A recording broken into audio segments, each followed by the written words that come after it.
tell me something new. You waited for someone to save you and left me all alone. I wanna tell you something new.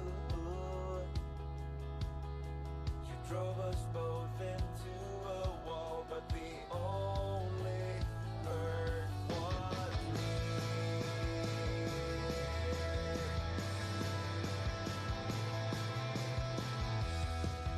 It's the longest night of my life, and the longest goodbye I've cried. I cried away into the night, and I contemplate for a while. When you love someone, you just can't stop. Spin the wheels until they drop. Don't you wish I would have been someone else? I wanna feel your death without making a mess of you. Oh, you tell me something new. You waited for someone to save you and left me all alone. I wanna tell you something new. You drove us both into a wall, but the only hurt was Ladies and gentlemen, welcome back to the Co-op Clash presented by Premier Gaming. My name is TJ, and today I've been joined by Kyadytim. Did I get that Hello. right? You did. Hello, Chad. I have aggressively mispronounced your name for, I think, the better part of 2 years now. That puts you in company with almost everybody else who's attempted to pronounce my name, so it's perfectly fine. Alright, I'm glad I have an excuse at the very least. This is the longest running and therefore most prestigious Chess Rush competition. The Co-op Clash is played, of course, in the co-op mode. We have two groups, each with 4 teams of 2 in it. They'll each play 2 games, and at the end of those 2 games, we'll decide a winner based on the points they earn. You had the points, right? You want to go through that? Sure. It's 10 points for 4th place, and increases by 10 points for each place you get up, and then an additional 1 point for every 10 remaining hit points spread across the entire team for 1st place. So, if you get first place, by default, you get 40 points. But then, if you and your teammate both have 5 HP, combined that's 10 HP, and you get 1 extra bonus point, so you'd get 41 points for winning with a combined total HP of 10. So, in that way, the teams that win by a lot get a little bit more than the teams that win by a little, and after the 2 games, we add up the points, and whoever has the most points is our champion. Group A is kind of the academy group. If you start playing in the tournament, you play in the academy group. If you win the academy group, you move up to Group B, and it's very exciting. If you'd like to join, hold up, I'm just getting the link. If you'd like to join, you can head on over to the Premier Gaming social media and hop into their Discord server, which I would highly encourage you to do so, because it's very nice. Let me get the link to their social media so I can spam it in the chat. And if you join their Discord server, then there's a channel called, like, Chess Tournament. And you click on it. And then you're like, hey, I'd like to play in the tournament. And then you can play in the tournament. That's how that works. You did that, right, Kai? No, I'm pretty sure you just directly badgered me into joining the tournament. Right, but you had to go through the process of signing in to the tournament, correct? Yes, on their Discord, absolutely. And was it easy, smooth, flawless, engaging, vaguely scintillating? I'm not sure scintillating is the word I would use, but it wasn't difficult. Okay. Not quite scintillating, but definitely not difficult. A sterling review for a sterling process. And if you click on the link I just pasted in the chat, that's their Twitter, Premier_Gaming. you can sign up for the tournament next week pretty easily. We are just waiting on the first game of the day to get started. It looks like we have most of the players in the lobby, and they're just hitting the go button as we speak. We had a couple last-second substitutions. Team Frontier was swapped out for Team Frontier 2, for a Troubled Few, who will now be playing in both groups. Let me just run through the teams before we get things started so that everyone knows who's on what team as we get into the game. It will be Team Frontier 2 is Azaz and Sun Tzu. Team Xeon is Inori and Ananuki.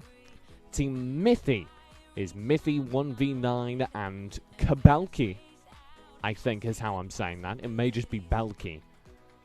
And then a Troubled Few, who will be playing in both groups, is our beloved long-term competitor Ninja and Killshot.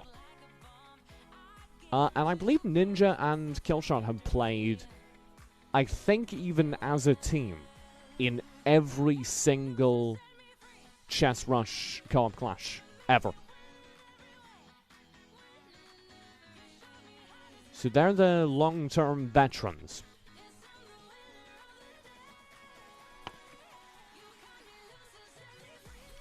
Oh, we got it. The group has begun. I'm going to go ahead and launch in.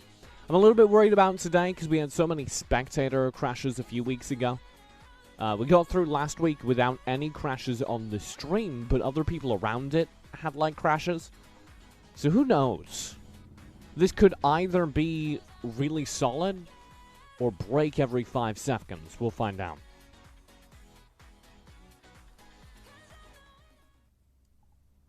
Welcome to game number 1. Let's take a look at the players and the teams. Hopefully, we're all loaded in here. I'm a little bit worried because I don't see any action happening, so I'm actually going to reconnect. Glad we got that out of the way. Out of the way, he says, as though it will never happen again. It will never happen again. I know it to never happen again, because I have asked the game not to do it again. Is anything standing out to you as your spectator mode is presumably working? Something is really standing out to me right now. If anybody remembers from last week, Assassins did really, really well. And currently nobody has any Assassins. Huh. I think I'm back in the game properly. But it is prompting me to collect my weekly login rewards in addition to spectating this game. So wild. I got that too. Yeah, it's something. Interesting developments so far. By round 2, Isaias had picked up a 2-star Moonlight Dragon. That's pretty good for him. You're right. Isaias with that 2-star Moonlight is solid. I'm not sure where he's going with it. He could go Elf. That kind of looks on offer. I'm glancing down the lineup, and you're right. No Assassins. After they were so powerful last week, and I've been in my own casual play just running full assassin and dominating people. So it is kind of curious to me that nobody's running them. It is entirely possible that the explanation is nobody was offered them. Mm-hmm. You need 3 to get the early buff, and I've seen some people just advocate for the fact that they're not worth collecting until you have that buff. So, we'll see how things play out.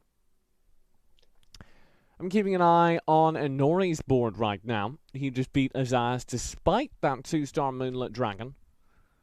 Azaz does have the 2-star Moonlit, but the rest of his board's pretty bad for an early game. And he's being past Beast buff, which doesn't in any way correlate to what he has. He seems to have made the decision, hey, we're going full elf. That's a decision, all right. If I could suggest possibly why Inori succeeded there, it's because Inori's being passed an assassin. Inori, I'm not sure I'll believe in your causation correlation. My own explanation, and you know I love the warriors, is that he does have 3 warrior, 3 furry pretty darn early on, which Oh is yes, absolutely. very good. Unfortunately, not as good apparently as what Nagasa is running. This boy is sitting on 3 hunter, 3 warrior, 2 beast. That's a pretty good composition for this stage of the game. Mm-hmm. I'm trying to work out. He must have been a substitution for Team Mithy. I assume they are still Team Mithy, but those aren't the accounts that signed up. Maybe they even just renamed, but the 2 players with the 5K tag on them are presumably still Team Mithy. Indeed. So Poppy. yes, he's got himself the Hunter backline, which is very powerful. He is being passed one of those Hunters as well, the Hog Rider being thrown over to him by his bunny. I hold to the fact that the Hog Rider is one of the most powerful early game units, just because it works with everything. I agree. It's definitely a solid pickup. The only downside, I'm sure, in your opinion, is that it might incline people towards moving into rider-based compositions. Yeah. Well, I think Rider is really good for early game. I think you grab like a Rider during the early game. Also have a Goblin Rider, then you get the 2 Rider buff. Like, that's solid. I think problem comes when your late game is 6 Rider. Because nobody wins 6 Rider late games these days.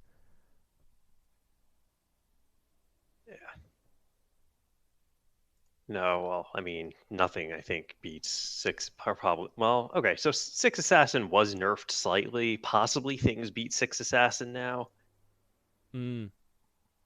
Poppy at the bottom has picked up a 2-star Lilith to go with his 1-star Stinger.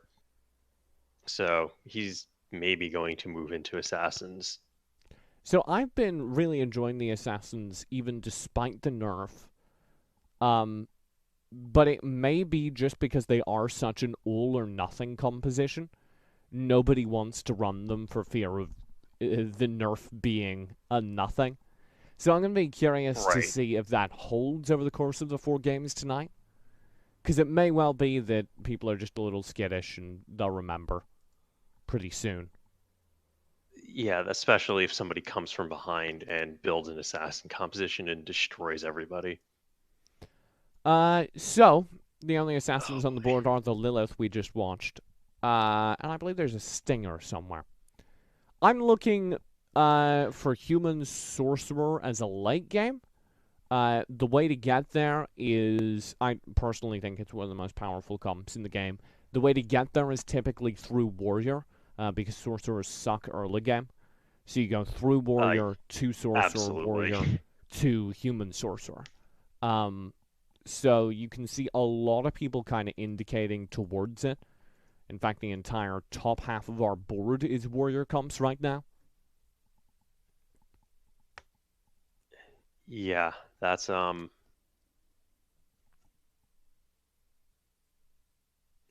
is also on a Warrior comp. Azaius picked up 4 riders. We'll see how that works out. Your boy! Standing up for the comps you believe in! I don't really believe Riders is superior to anything else. Oh, this coward. This intellectual coward. He spent so long telling me Riders were the... If this I never said they're the best. I think they're viable if you get all 6. We'll see. As himself the 4 Riders. And as I said, I think 4 Riders is solid during the early game. I think he's actually facing a lot of people who have rolled really well into the Warrior comps, though. So I think he will Everybody struggle. has rolled well into the Warrior comp. I think he will struggle because a decent Warrior comp is just better than a decent Rider comp. And he has a lot of 1-star Riders, so it's not even an especially decent Rider comp he's running. I was curious to see him pivot that way, though, because initially we looked at his Isaac comp and we said, oh, he's going elf. And All he right. So kind of he's peeled probably away about from to that. transition back to elf. He's still holding all of the elves on his bench, but he purchased at least two of the riders in one round. Mm. So So you that think may this have was been just an attempt to win a few early game rounds? a spur of the moment pivot. Yeah. He sticks with it. I would much prefer him going elf right now to Ryder. And he did sell the Calamity he had on his bench. He had a 1-star Calamity on his bench and he sold it, which indicates, yeah, he's selling all the rest of the Riders on his bench, which indicates that he's not going Ryder long term. This is, again, just something he's doing to try and win a couple rounds during the early game. But it isn't working, Doc. He's got a You know, correct total of 46 HP. Leko and Naga. Is that what is that anyway? I haven't seen his full name, but No, neither have I. It's NAG. I'm abbreviating it to Naga. AS. Yes. They have a decent number of 2 stars at this point, and that is also a balanced composition. Naga is currently running 3 warrior, 3 hunter, 2 warlock, 2 undead, 2 beast. Mm-hmm. The pivot didn't happen over on his Isis board. You were correct in that call, Kai. We have 5 elf currently. You're still getting the 2 rider buff from the Goblin Rider and the Unicorn Cavalier. What's curious to me about this, unless I'm mistaken, I'm going to take a longer look at this board as it respawns. Yeah, so he could take out that Goblin Rider and play a Nightingale and get the 6 elf buff. Instead, he levels up. So we should see the Nightingale on the board in a moment for that 6 elf buff. Yep. In a moment for that 6 elf buff. There we go. Get it on the board already. I'm so paranoid from the amount of times that I've accidentally not played the final unit. Oh, yeah. Just run out of time. Yeah, Cafriel always advises me put the unit on the board first and then start clicking to level up. And if he advises you, it's probably right. Oh, he's This certainly isn't better at the game working. than I am. Oh, no, maybe he's stabilized. So this is the pivot. This needs to work. And it looks like it has. His front line is very, very weak, which is going to become a problem against some of the warrior comps. But nobody's pivoted towards the sorcerers yet, so there's nothing to shut down his hunters. So he should win these rounds. I agree. I like this pivot. I think he has a lot of good units going. Let's talk about other boards. Anything exciting you right now? Well, Ninja and iKillshot are both running Warrior Warlock. Ninja has the full 6 warriors. iKillshot only has 5. Mm-hmm. iKillshot's suffering a little bit in that 65 HP range. But Ninja and iKillshot, as a tag team, are doing real well together. I'm a big fan of Warrior Warlock because the Warlock buff, the lifesteal you get from it, if you play 2 Warlocks, you get 25% lifesteal. That makes 15. up... Sorry, 15. 4 for 25. Sorry, that, TJ. No, you're right. Good call. That makes up for the fact that you don't have the stuns that normally makes the Warlock comps work. The Warrior comps work. When you get to the late game, you want to have General of War, Kraken, and Shakaraka in with your Warrior comp to win the game and to make up for the fact that you don't have backline damage. But you can't have that during the early game and also have 6 Warrior. So what you do is you get the Warlock buff, and that just makes your Warriors tanky enough they survive not having backline damage. Yeah, that is a very good explanation of it. If you don't have damage, preventing the other team from doing damage and healing is a alternative to have your units not die before theirs. Let's take a brief break to talk about a chat favorite. Leko is currently running 4 furries. Nice. And you're right. He's not even got full warrior buff. This seems to be a directed attempt at going for the furry undead combo, which is really exciting for me, because that's not normally what you see. If you get 4 furries, you get maximum furry shield, which it's called a furry shield because it prevents you from having to pick up any more furries. It gives you, that's a 2,000 damage shield. Then you can also, theoretically, if you have 8 unit slots, run 4x undead and strip away 50 armor from all your enemies. And that would function. Here's what I think he's going for. That would function as a really solid set of buffs to complement a hunter backline. Because you've got, from the undead, solid hunter sorcerer backline with a armor pen advantage. Your hunters then do extra damage, and they're protected by the shield from that front line. Yeah, unfortunately, it does not seem to be working out amazingly well for him. Depends on Although the opponent. He's He going to did just chew up 2-star his Ozias, I think, glutton, here. so he's doing all right against Ozias. I speak too Maybe. soon. Maybe. Ozias overwhelms him with his backline units, and Leko eats another loss. Ozias actually hasn't lost in a while. What's his win streak at? 2 wins. So he's doing pretty good. The one loss he had was like 2 HP. He was at like 43 HP or something. Now he's at 40 a couple rounds later. It's a good sign. He's 2-starred most of his elves. Very unfortunately has not seen even a single second evergreen. That might be because Poppy is sitting on a 3-star and an extra for some reason. You are right. He does have an extra evergreen on his bench. And with a grand total of 3 crystal, I am not really sure why. Speaking of crystal count, Naga, unsurprisingly, is floating a huge amount of crystals, but Sun Tzu is also carrying a large amount of crystals, as is Ninja. They both got solid economy. The amount Naga has is a little ridiculous, because you don't need more than 50 to get maximum interest. He was, saving to level up without losing interest. So, we'll get that level up. You do see max interest on Ninja, as well as Sun Tzu. I'm still very confused as to what... I'm glad you drew my attention toward Poppy's board, because I don't know what this man's going for. He's got the beginnings of a Druid comp, but it's kind of too late for a Druid comp to be really effective. You want Druid comp to be effective during the early game. Into the mid-game, if you get those 3 stars, then they can be really scary and help you bridge towards a late game.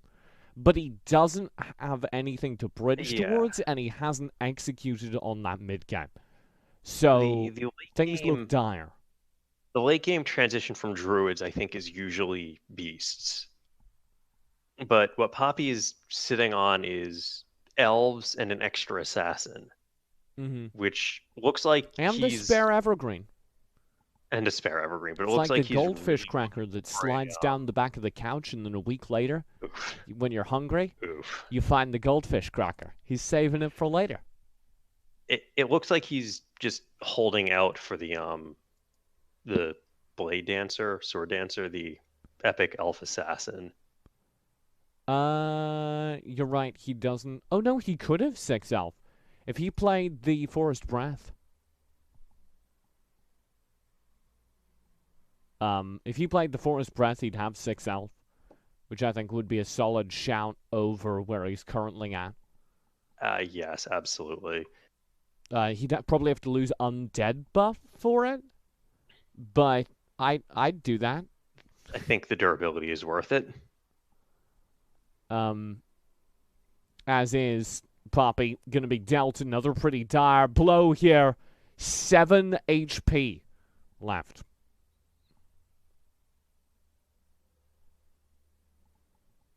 So he doesn't have much in the way of economy. He does finally sell that Evergreen we were harping on him for. He's looking to build a 3-star Lilith. He's one away from that. But I don't know that that saves him. He's got the econ to roll a few times here, and he, I think, just needs to spend it. Oh, but he's a level behind as well. He needs to level up, but he doesn't even have anything really to play. Well, a Level 1-star up. Forest Breath. Yeah, level up, play the Forest Breath. If he doesn't play well, the Forest that's Breath here, I'm going to be That's upset. a 3-star Nightingale. He instead rushes for the 3-star Nightingale, but I don't think that'll save him, because he's 2 levels behind some of these boys. Killshot only has 7 characters on the board, but with a fairly weak composition and only 6 characters, I don't know that a 3-star Nightingale is going to save you, because he isn't even running the full health buff. If anything, the fact he had a 3-star Nightingale should have been a call to action for him to sacrifice for that elf buff to keep that Nightingale alive longer, as is instead he goes out that round joined by Sun Tzu.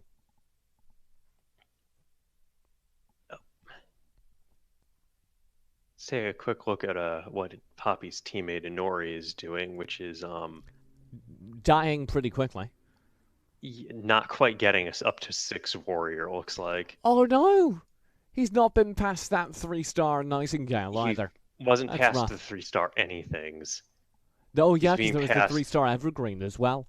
Yes, he's being passed a 1-star Stinger and a 2-star Lilith. Well, it's the thought that counts. I suppose. 5 warrior, 3 furry. 1 away from the complete buff on either of those. Yeah, This is a kind of scatterbrained comp, which works really well during the early mid-game, but just isn't going to work come late game against organized compositions.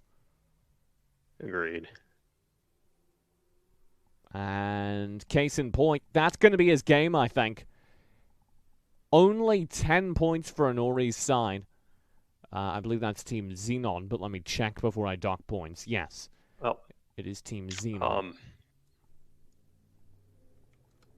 For good news for Isaiah now, there should be evergreens in the pool that he might be able to find. Nice.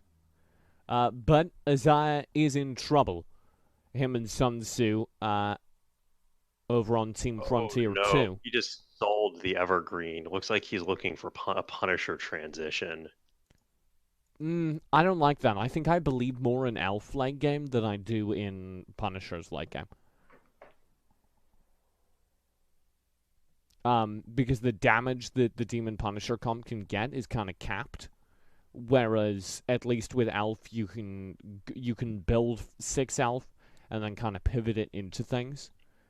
As is, it's rough. The rolls didn't work out well. He's now at 5 Elf and 3 Demons. Yeah. Well, yeah, as I say, something's going to come off to give him the Punisher.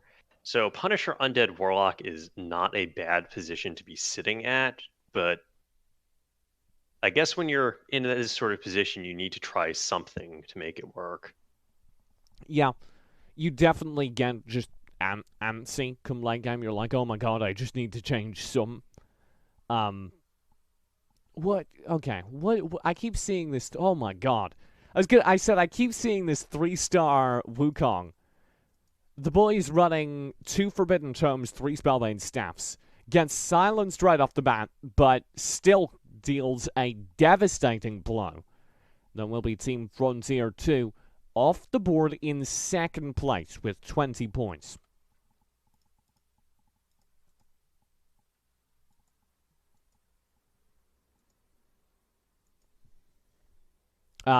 Let's talk about Killshot and Leko, both within striking distance. Leko is running 6 warrior with not much in the backline. He's being past some pretty powerful hunters, but you don't ever want to be passing hunters because you don't control their placement. So they could just end up in the front lines and get chewed up instantly or out of range. Well, I mean, you could say the same about warriors, that they could end up in the being past a warrior could end up in the back line. Right, but the worst case scenario is the warrior's in a bad place. It moves and takes a forwards, moment to reposition. Whereas the worst case scenario for a hunter is to get eaten up alive early.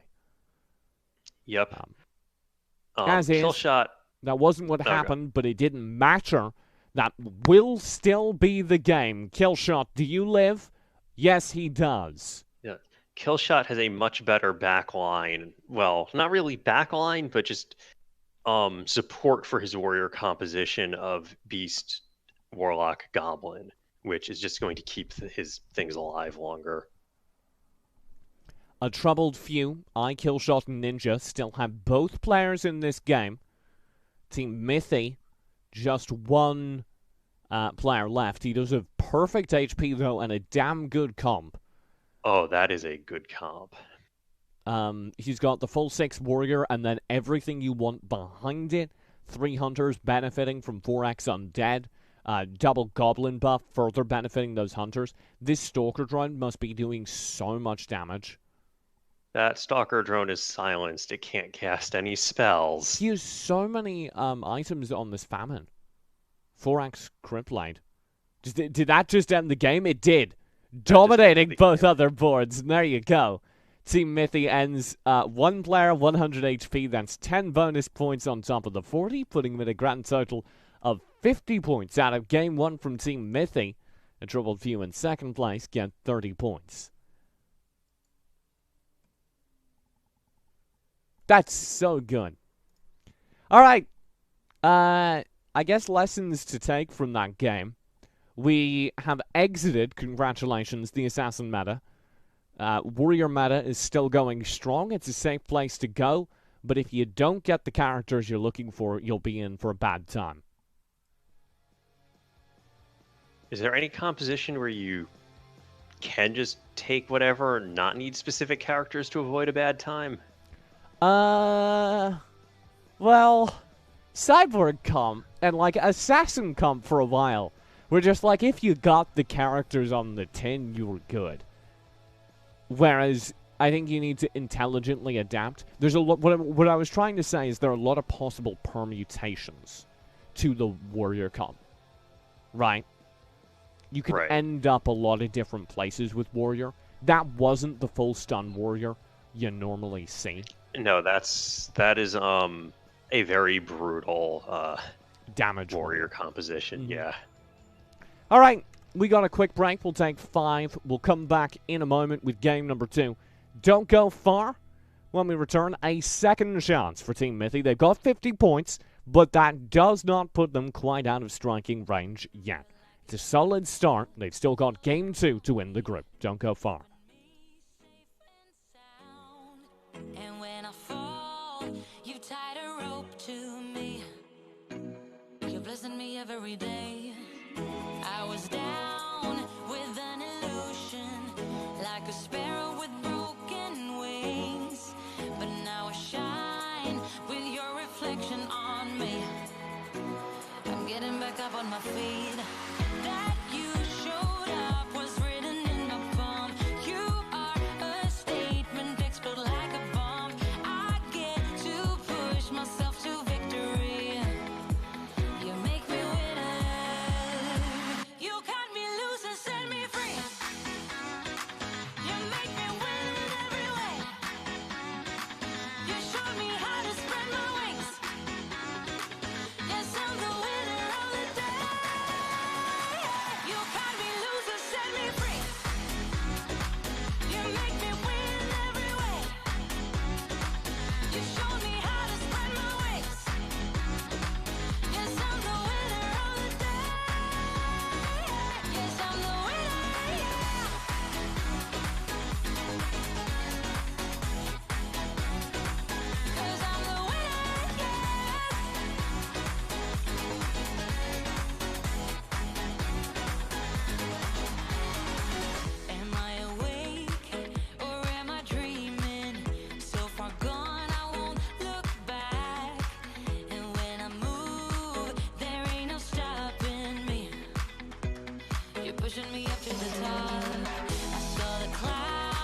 Welcome back to the Comp Clash presented by Premier Gaming. I'm still TJ. I'm joined by Kyadytim. I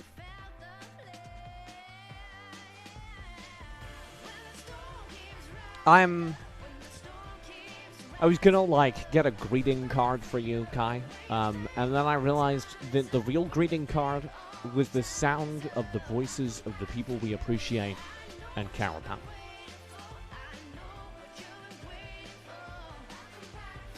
Game number 2 will be starting in just a moment.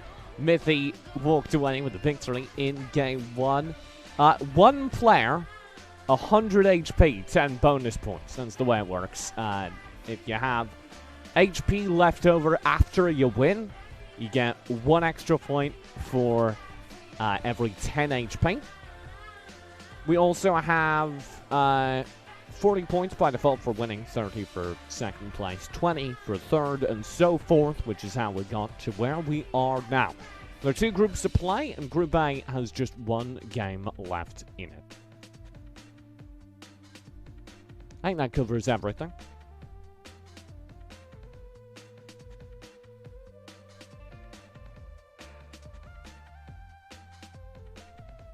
Have you ever seen...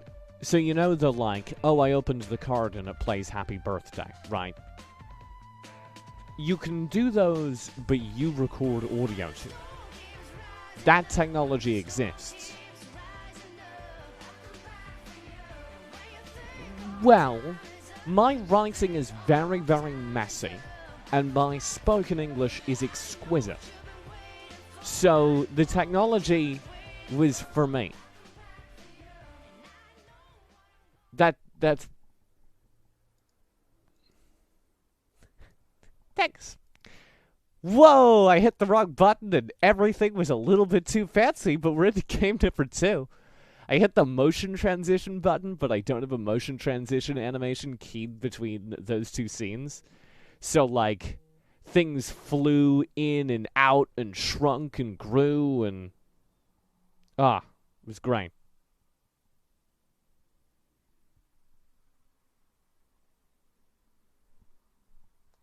Oh.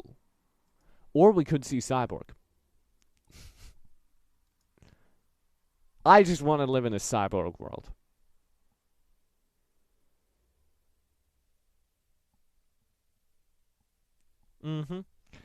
I'm waiting for Elon Musk or CD Projekt Red. I'm not sure who I have more faith in.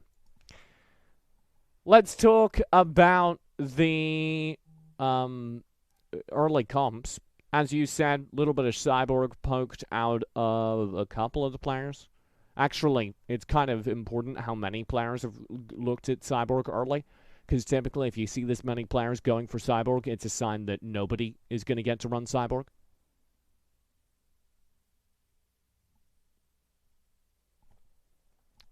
Ideally, you only want 1 player to be running Cyborg, so that at the end of the game, you can collect them all. Whereas if multiple people are running Cyborg, your odds of getting that elusive 6 engineer buff are gone. You mean the 6 cyborg buff? The plus, I think, 90 armor on everything? On all your cyborgs? Engineer, yeah, cyborg, really same thing. Basically. Cyborgs are a very self-contained race option. Isaias gets dropped down to 91 HP. Not a great start for him.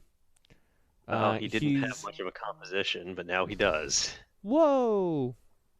Bad caster. Didn't silence his phone.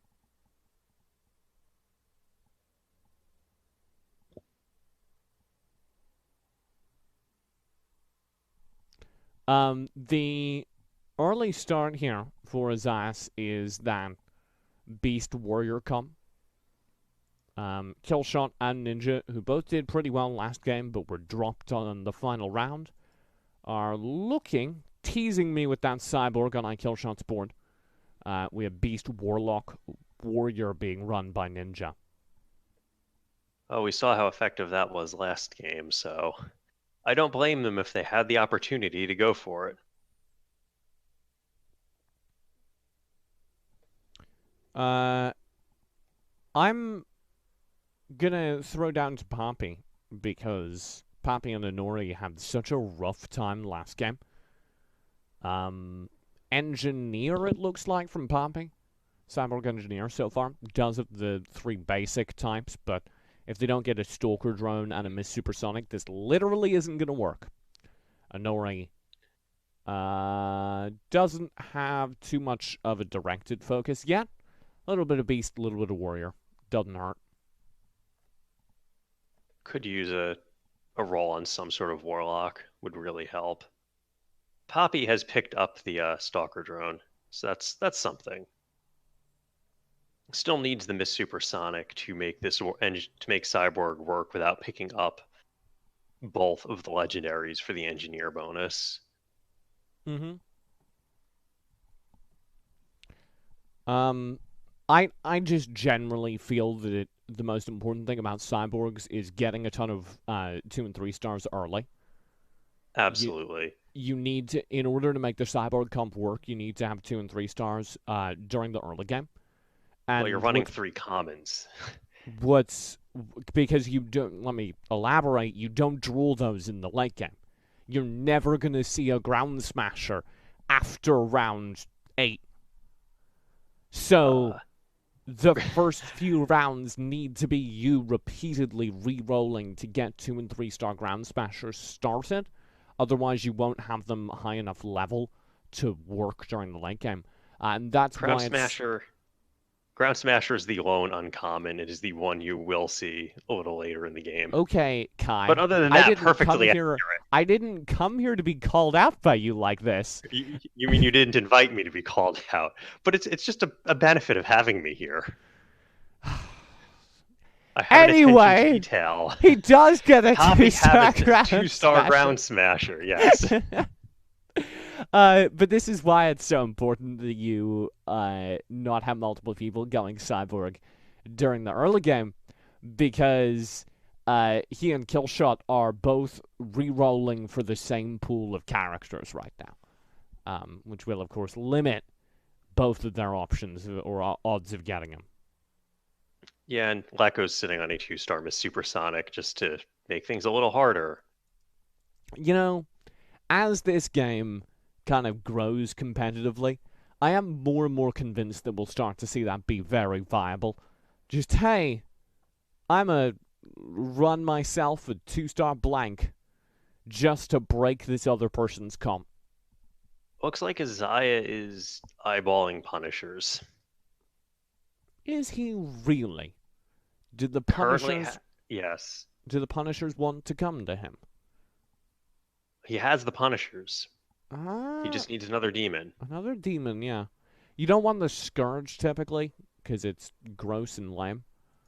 Yeah, it's a good thing to hold in the mid-game till you get to the later game and can pick up the Executioner.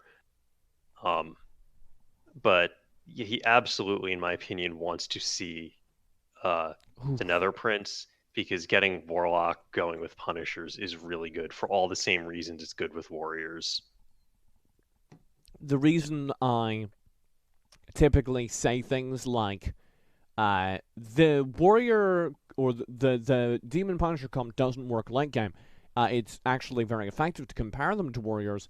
In comparison to the Warrior comp, there are fewer places you can go late game, and the damage doesn't scale as well to late game because you don't have the flexibility of, say, getting stuns.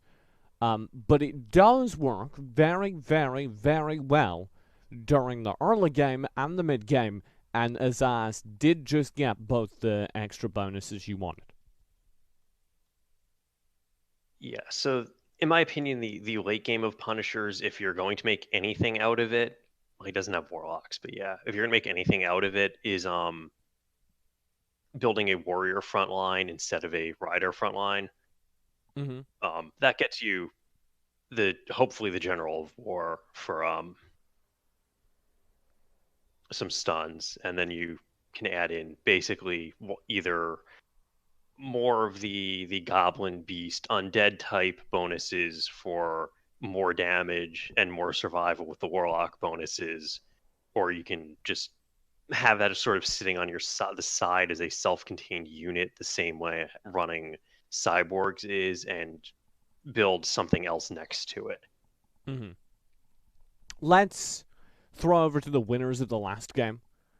Winner Leko had 100 HP last game. He doesn't now. Or was it Naga? I don't know. The point is, they won the last game. I think it went Naga, but they're Naga. definitely not doing as well. Neither of them Leko has 100 HP. Are they even trying? Leko had just got to 6 elves, so he's trying for something.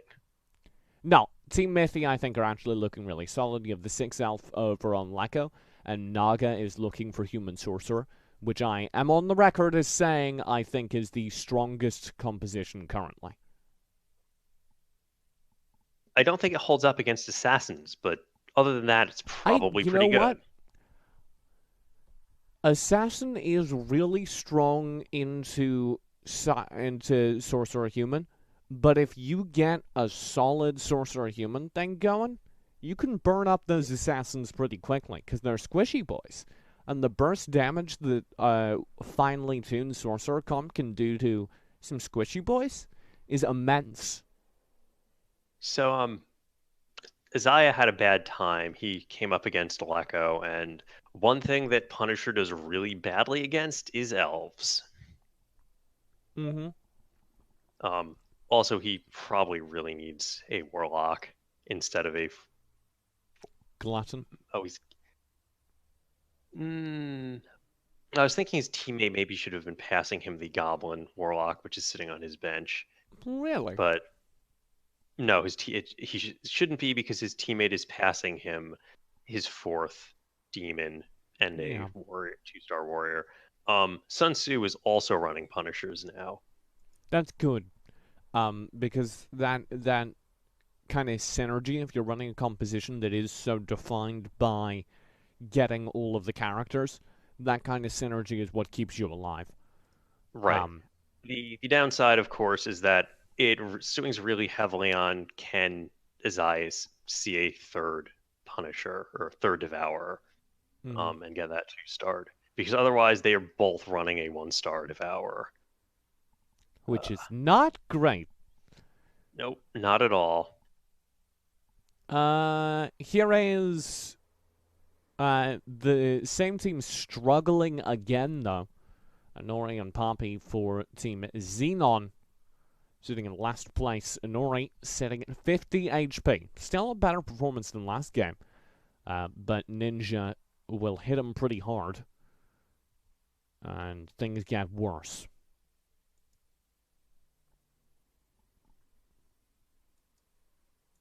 So if between rounds, if you take a look at the top of the scoreboard right now, iKillshot and Ninja are doing something interesting. Uh-huh. Do you want to guess what it is? Is that dominating the board with a furry comp?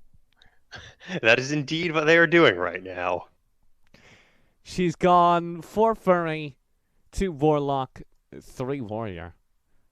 iKillshot, 4 warrior, 4 furry, with a hunter backline. That's darn good.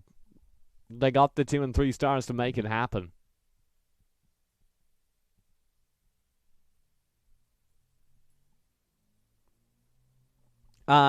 If we... Oh my god. iKillshot. What happened? Leko runs him over. I was going to start talking about the bottom cards, but Leko just stood up. Oh, he's got 6 elf. No wonder. Because he's got the level up 6 elves. So iKillshot, being very reliant on Hunter, doesn't have a ton of area of effect damage. So someone like Leko gets their dodges right. I almost said dodge rolls, because I mean the RNG on the dodges, but it isn't Dark Souls, not dodge rolling. The rolls of the dice on the dodges are very, very effective against Hunter comps, because it's single target damage, and I believe it's 45% chance to dodge any given attack. So any of these elves basically flip a coin whenever damage is directed their way, and it might just get completely negated, ignored. So it doesn't matter if I'm you're sorry. doing 8k damage a shot if they just ignore it. I'm sorry, TJ. It's only 44%. Oh my god. You're fired. Well, I'll just collect my last paycheck and leave then. Oh, wait a moment. You're not paying me anything. I'm broke. Are you really right? Is it really a 44% chance to... You know what the most upsetting thing about that being right is? It used to be a 45% chance to dodge, and somebody at 10-cent Games was like, you know what I need to do? I need to reduce this number by 1. Oh. That's upsetting. What a nerf. Can I get an F in the chat for the elves? Anori at the bottom of the board has a grand total of 5 HP. Most of his damage is coming from kind of beast stuff, but that's not a lot. This is again a comp that it will do you decently during early and mid game, but it's not directed enough to win late game. Also, he's currently sitting at a very lonely 5 warriors. Uh-huh.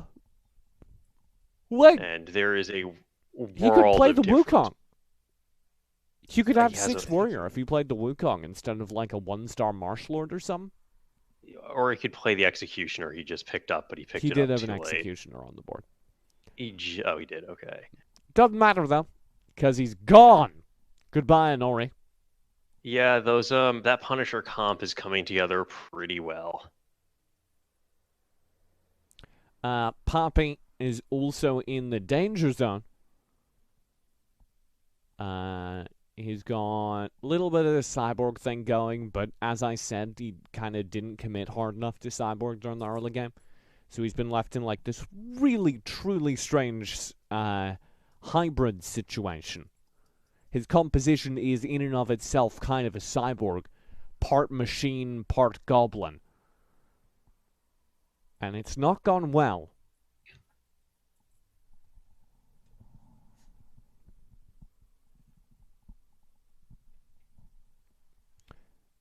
How can he save this, I guess, is the question. And I think the answer is you either full commit to Goblin or full commit to Cyborg. If you full commit to Goblin, then you sell the Riders. You probably sell the Riders and the Beasts and try and pick up the remaining Goblins. You need the Goblin Berserker and the Totem Face. If you full commit to Cyborg, then you're selling literally everything and just re-rolling for Cyborgs right now. The things that I think are the most out of place in this composition is the Marsh Lord. Marsh Lord is a really solid unit, and I'm proud of him for having a 2-star, but he needs a comp. Oh, but it's giving him the Warlock buff, isn't it? It's giving him Warlock buff. That's all it's doing for him, but that's an important buff. Not really for Cyborgs, because they don't attack fast enough. And they have regen of their own. Yeah, I mean, they hit hard, though. Yeah. Well, you know who else hits hard? Everything else. Sun Tzu. Poppy's out. And that means for the second time in a row, Xenon is out in last place. And that will end their tournament run with a grand total of 20 HP this week.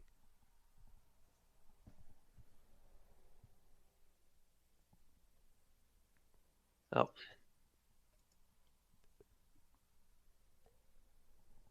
Zaius has just picked up a 2-star Nether Prince and now has a Warlock bonus. He might see his fortunes starting to turn. Assuming he actually... There he goes. And a 3-star Nightingale. Ew.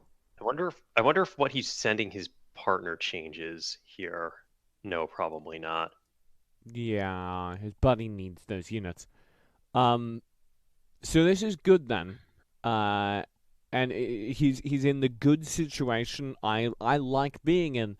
You know things are going all right if you don't have enough units to put on the board. Or things have gone horribly wrong, one or the other. I have never been in a situation where I've been losing, and I don't have enough units to put on the board. Because you always have, like, enough garbage units to play. But if you're like, I don't really have anything to play, that generally means you've cleaned out your bench, and you have a 2 and 3 stars. Well, So, sometimes it means that you don't have any prospects of 3-starring anything because you haven't gotten past seeing 3 of things. I don't know, Kyadytim. But that is I've not never that been is in a not the case situation he's like in. that, because I don't lose games! Naga in first place is at 14 HP.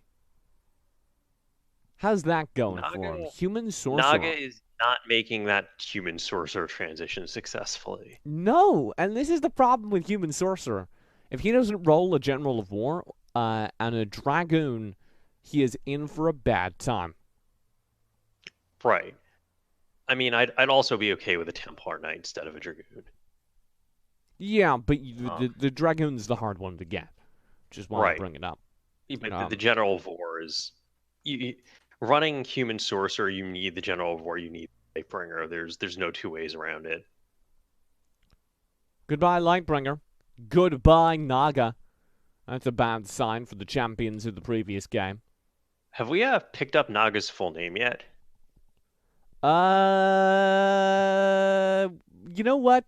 We're like bad at this because it should have shown us like on the introduction thing. It rolls through. I've been trying to pay attention. I just haven't seen it. Bad RNG, just like when we play Yeah. together. Killshot Absolutely. and Ninja are at the bottom of the board in terms of team HP. That's their comps kind of falling apart as the late game pivot comes. They don't quite have enough, but neither of them are out of it. They're all just like 1 or 2 good rolls away. It feels like.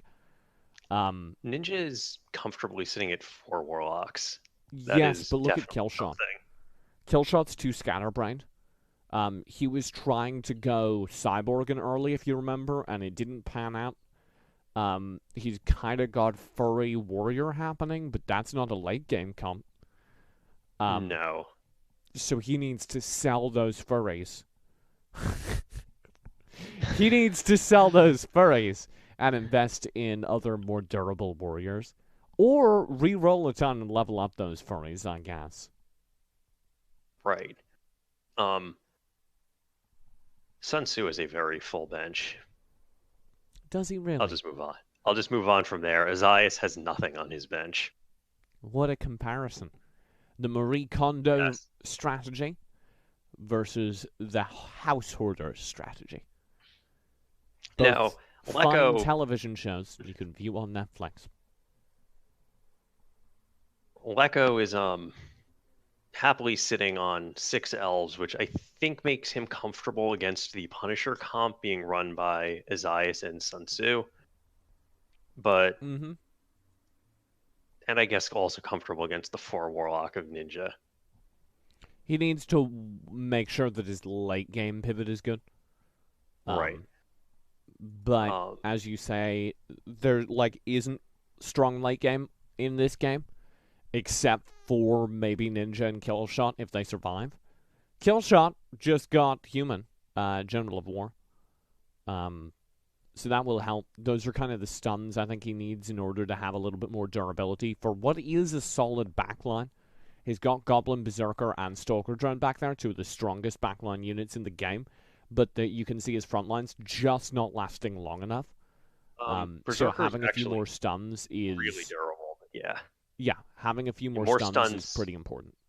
More stuns would have been good. If he can 2-star the Kraken, that will really help. He's not playing the Kraken, is he? I know, but if he 2-stars that, maybe he puts it instead of the Stalker Drone because all the more stuns. Moment of truth. I'd take out something else. He's sending the Kraken and the Starhorn to Ninja. If I'm Killshot, I take out this furry. I take out the Fire Fur. Oh, there goes the Starhorn. I'm Yeah, happy taking out the he's pivoted away. I would take out the Fire Fur. no. He doesn't make the play though. Sticking Oh roughly no, with and the same he's only composition. sending Ninja 1 unit. Oh, that's rough. Currently rolling into Sun Tzu. Not a great sign. but it looks like he's stabilized. The earlier additions seem to have done enough that he's within fighting range of any of these rounds. Ninja, on the other hand, eats a dire barely blow down a survives. player. She's down to just 6 HP. Not a good sign. Yeah. Well, Killshot really his best thing. Killshot, would be send another leveling up. unit. Yeah, but that's The shit? Come on, Killshot. 10 Killshot's seconds just doing left. nothing. Killshot's re-rolling. Hopefully he'll notice. Uh-oh. Oh no. Uh-oh. Oh no. The Ninja should gets be a yelling. 3-star for the front line, but not another Oh, unit no. from her ally. Oh no, she did. I think that Firefur got past. No, if you look at Killshot's No? board, there's a blank Garbage. space. Killshot, you awful human being. That is a tragedy to watch. It looks like Ninja's I fine, think though. Ninja held. Independent, powerful. Killshot didn't. Oh no, poor Killshot. That's actually really bad for the team. Because only one unit's getting past permanently if we didn't. Yeah, Yeah. only one unit getting past. So Ninja's now going to win this game with a character deficit against every other board in the game. Sun Tzu, I see a 2-star Guru. What are you doing? 3-starring a 3-star Scourge. All right, we're going to go back and keep looking at Ninja's board because it's not causing my gag reflex to act up. Ninja is 1 away from 4 Warrior, 1 away from 4 Furry. So, oh my god. If she'd just been past one of Killshot's Furries, this would have been set. 4x on the Warlock buff. Killshot really sold his solid. Starhorn, and that is why there was nothing being passed, because he'd been passing the Ninja the Starhorn. We got it. Ninja's winning despite it. Let's pass over to Lekko. Druid Elf, still kind of in an unchanged board state, trying to build up a little bit of an economy for a while. Spent it for the level up. He's now level 9, which gives him an advantage over everyone else. But the thing he's playing is a 1-star werewolf, so mixed bag. Well, that does bring him up to 4 beasts and gives him the chance for the auto summons. Let's talk about Sun Tzu and his Ass's board because they've taken first place kind of firmly. Yeah, that is they're both running Punisher, Warrior, Warlock, Undead. And that's just strong. It's kind of everything Warrior does, except it leans a little bit harder on the Warlock buff for sustainability and just does more damage. Because your Punishers are your backline. Lekko gets a couple 2-stars. Life's going well there. Ninja. What is going on? Oh. Can you make this work? I want Ninja to make this work. Ninja is passing Double Marsh Lord, I did notice that. Yeah. She's decided to pass 2 1-star Marsh Lords to her partner in protest. This is why you always play on voice comms in a tournament. They may even have been playing in voice comms and just not noticed in time. Because Ninja won the rounds. So she wasn't, like, looking at that stuff, I assume. Uh-oh. Now the bill has come due. Kraken Stones landed. It was good, but it wasn't enough. Goodbye, Ninja. Goodbye, Killshot. Goodbye, Troubled Few. They get 20 points for that performance, bringing them up to a grand total of 50 points as a team.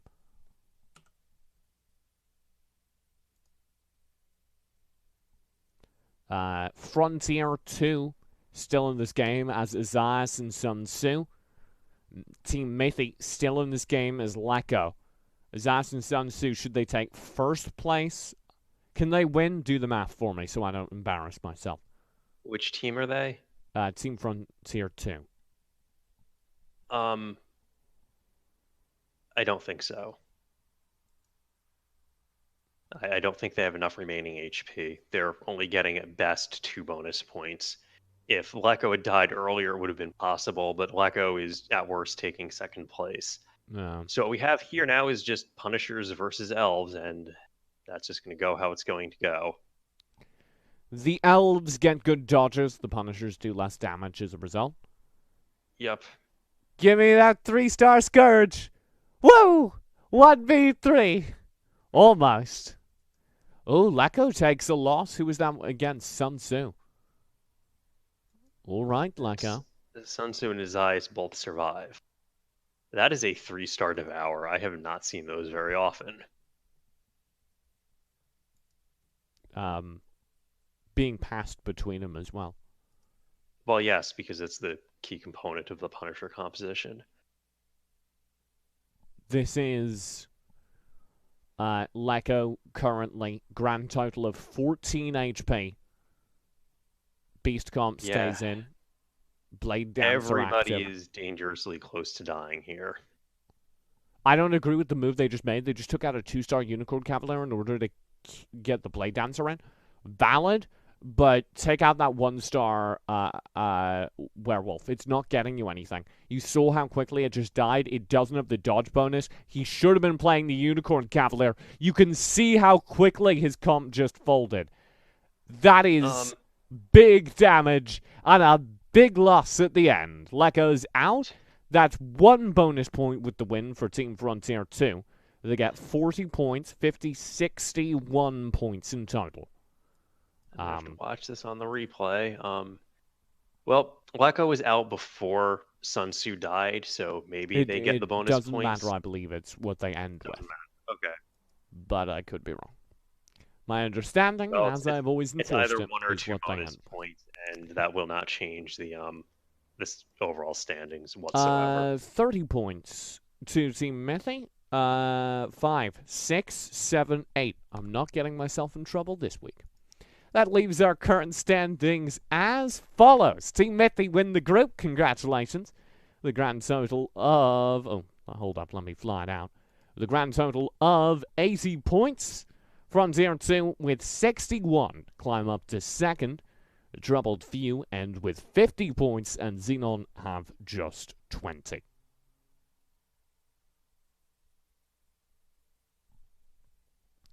So, a real solid Group A. The Academy group stepped up this week, I feel. That was really fun to watch. It was certainly more interesting than everybody building assassins. Yeah. Group B is next. Any predictions for that? That'll be the high ELO group, the beautiful group, I think is what we called it. Maybe some of them have opinions about assassins that are different from the Academy group. You're still looking for those assassins. All right. I'd like to see if they still work, so I'm hoping to see somebody try them. All right. It was not a tremendous nerf. We have, don't go far, we have Group B coming up. That is previous winners of Group A. So it's considered a higher level competition. So it'll be a lot of fun to see whether or not they agree with the meta assessments, that kind of thing. We'll be back in about 10 minutes with that Group B, so don't go far. Till then, congratulations to our winners, Team Mithy or Team 5K as they go by. We'll be back with the remainder of the broadcast in just a few moments. Don't go far.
This is the way to go. I hope you feel it, but in a way you're the only one that needs it. I know that you think that I'm wrong, but in this life I'm your only one. Do you know what it means that we're the same kind? The desire you feel isn't the same as mine. I could let you go, but why should I? You're my mission, you're my mission tonight.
you're back, which means we must be.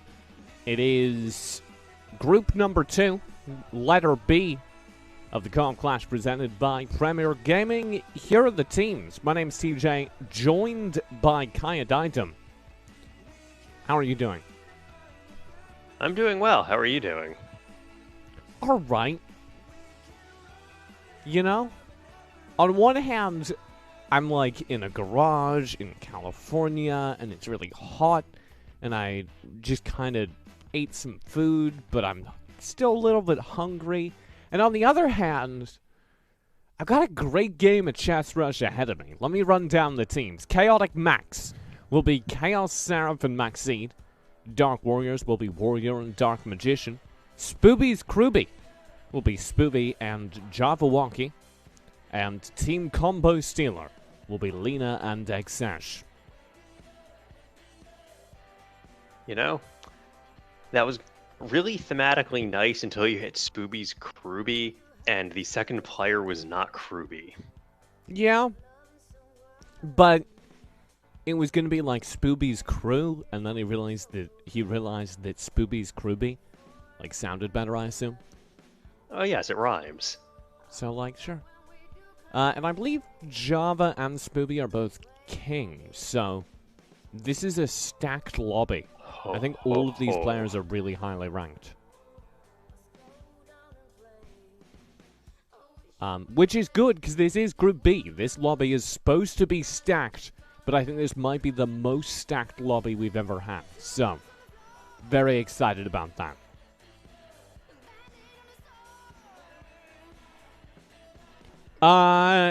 Let's do a quick run over of the point system before we get into game.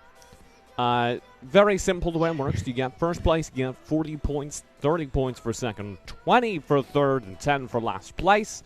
Then, if you finish the game with more than 10 points of buff or HP, more than 10 extra points of HP combined between your allies, you get an extra 10 HP, or an extra 1 point for every 10 HP you have. That's combined again as a team.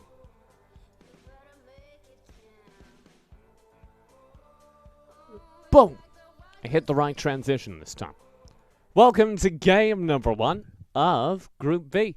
After 2 games of play, the winner will be the team with the most points. Isn't that wild? That's Warrior running Cyborg. Oh. Alright. But I was just excited because we weren't going by golf rules. I mean, I'm always excited when it's not golf rules. Oh no.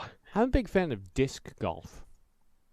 So, You ever play kind disc of everybody golf? is running Cyborgs. I've played disc golf, I think, once in my lifetime. Alright. Well, you know what? That's more times than a lot of people have played disc golf. And it's a pretty fun game, so count yourself lucky. The reason I'm stalling out here is because my client's disconnected. So. Oh, that's fine. I'm a fan of everything to do with frisbees. So, currently running interesting compositions. We are in the second round. Chaos Seraph, I think it is, has a 2-star Miss Supersonic. Dark Magician and Warrior are just sitting on all cyborgs across the 2 of them on the field right now. Warrior now also has a 2-star Miss Supersonic. We're back. Yeah, sure. I'm gonna throw this up and we're just gonna look at what everyone's builds are. And you are right. That is a weirdly high amount of cyborgs. And I hold to the fact that if you can get full cyborg going, you just win the game. Dark Magician and Warrior are going for a team cyborg strat. I'm really excited about that. That's really cool. Yeah, that's cool. I don't know that's going to work out for them. Jabberwocky has put together a Goblin Warlock Undead Rider, which is going to, I think, hold them very well in the early game. Who at Tencent did they make friends with? Because they baked them a lemon meringue pie or something. Yeah, I don't really know. Good as a start. Picking up a Calamity that early is really good. It's enabled by a lot of the kind of I like to call them Axis characters that just overlap into multiple roles. So Calamity is the Undead Rider. There's the Goblin Warlock, who I just called the Goblin Warlock. It flows pretty well there. Oh, I've disconnected again. All right. Well, this is going to be fun for me to carry. Somebody just specced into furries. I have to go find this. It's for science for the chat. Maxeed has 2 furries. Jabberwocky has 2 furries. Tournament chat isn't nearly as horrified by people going furries as personal stream chat is. As your normal chat? Oh, okay then. Tournament chat's just like, oh no, they're not running the optimal composition. I'm going to write a small essay about it. Oh, that's very tournament chat-esque. Yeah. All right. I think we're back in. Hopefully it stays connected this time. This has been a bug for a while. We got all the way through game 1 with only 1 disconnect.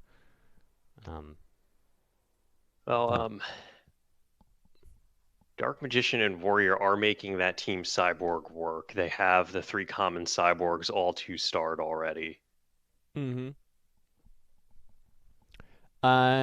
So I'm pretty excited about that, because as I was saying at the beginning of the previous game, the secret to running the cyborg comp is getting your cyborgs, your base level cyborgs, up to 2 stars during the early game. If you don't do that, cyborg doesn't work. But they're there. They achieved it.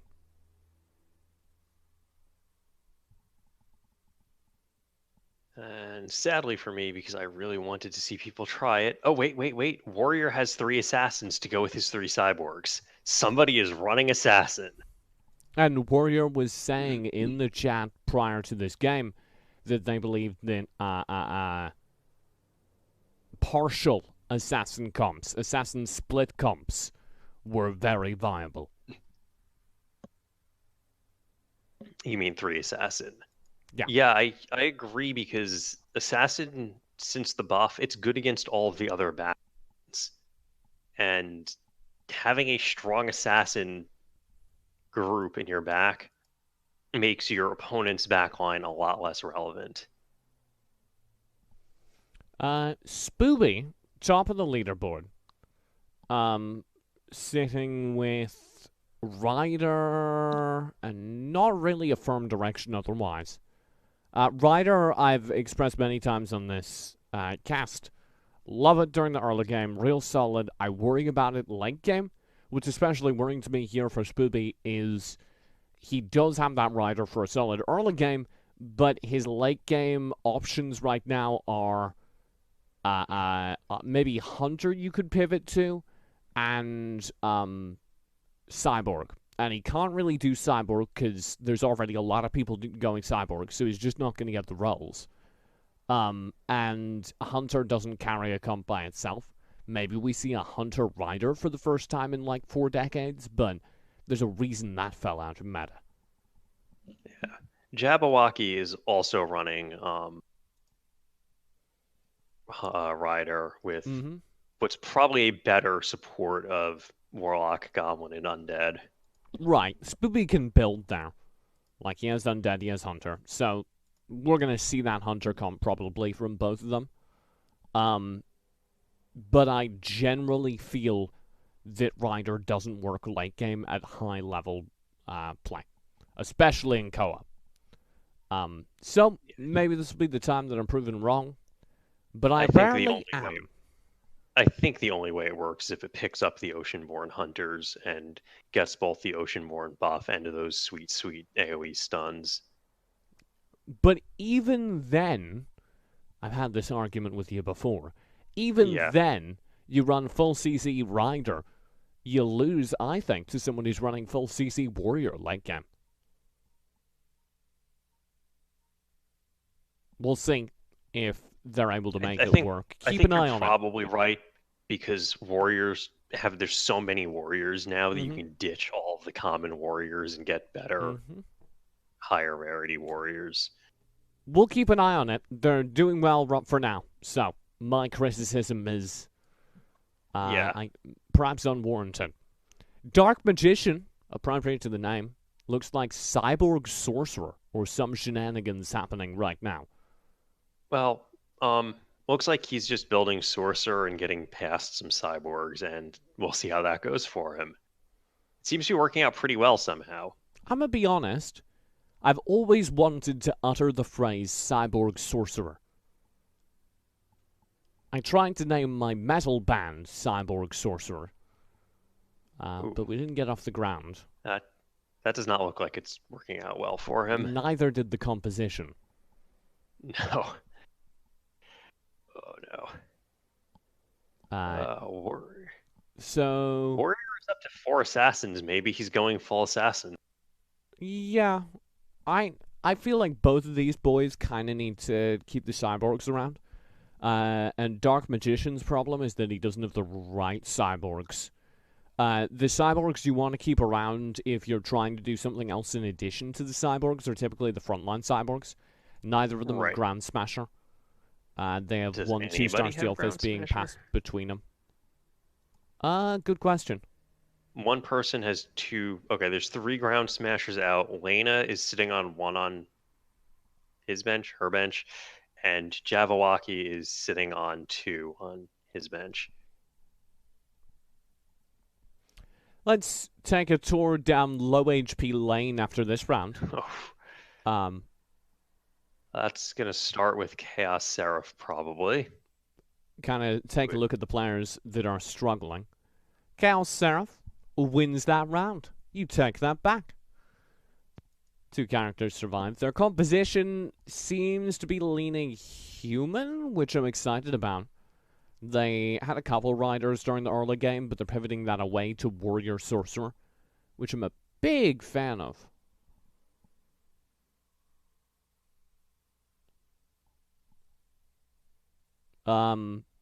If we continue to slide down low HP lane, we slide right into Lena's DMs. They're currently sitting on Undead Warrior Beast, which is great because there are a lot of places you can go from there, but a little bit rubbish because you don't have any of it yet.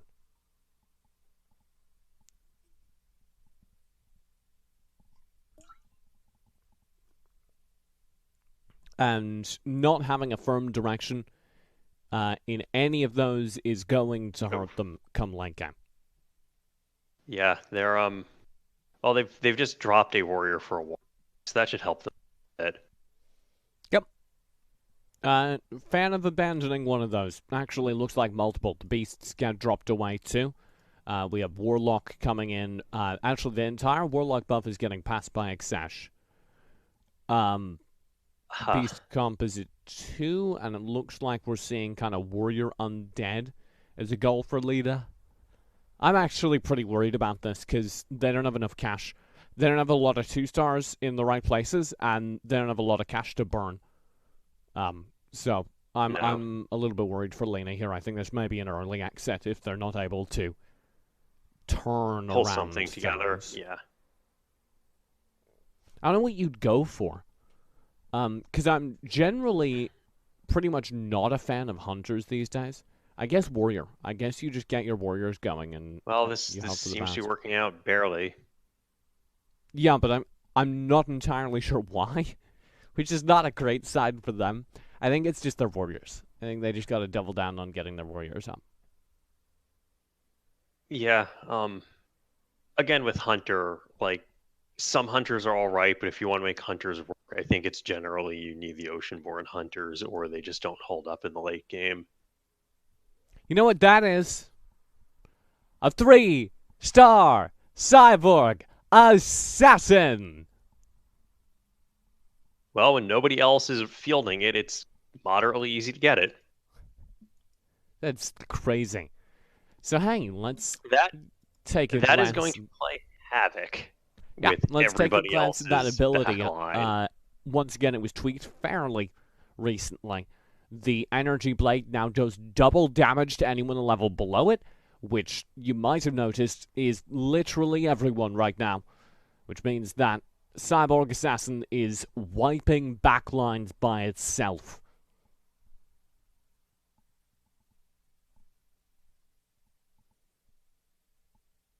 Cyborg Assassin does win the round for Dark Magician, him and Warrior take the front lines. They'll be the best team on the board right now.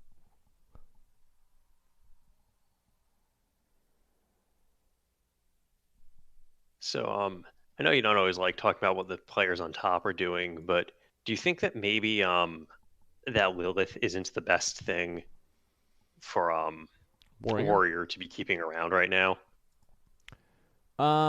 Depends if they want to go Assassin. Because they do have, I was just checking to see if they had extras on their bench. They have 1 extra on their bench. So they can get to 6 Assassin with 1 more roll here. That's another Prince on the bench. Oh, a different Assassin. Yeah, oh, right, yes, the Venom. Yeah, I meant specifically on the field for this round. Right. Maybe you make the change, you'd put in like a Nether Prince or something, but... Yeah, the Nether Prince. The win happens anyway, Devour. so... Yeah. Well, yeah, the win's gonna happen anyway. I think Warriors just, like... Hotter question. Why did they just buy a Cyborg Ninja? I don't know. You're being passed a 3-star Cyborg Ninja. Possibly it's because they want their Dark Magician to be able to pass them something else.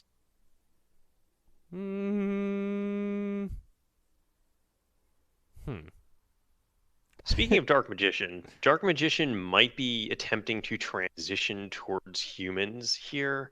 They currently have a General of War and a Templar Knight on their bench. I'm a big fan of that transition if it happens. Because the human, I've said many times, the human sorcerer is the best comp in the game. So we're sitting at the possibility for that transition. But you don't mess with something that's tearing up games right now. So they're just going to try and integrate it slowly without taking out any of the buffs currently. What is Jabberwocky running? Because he just shut down Warrior.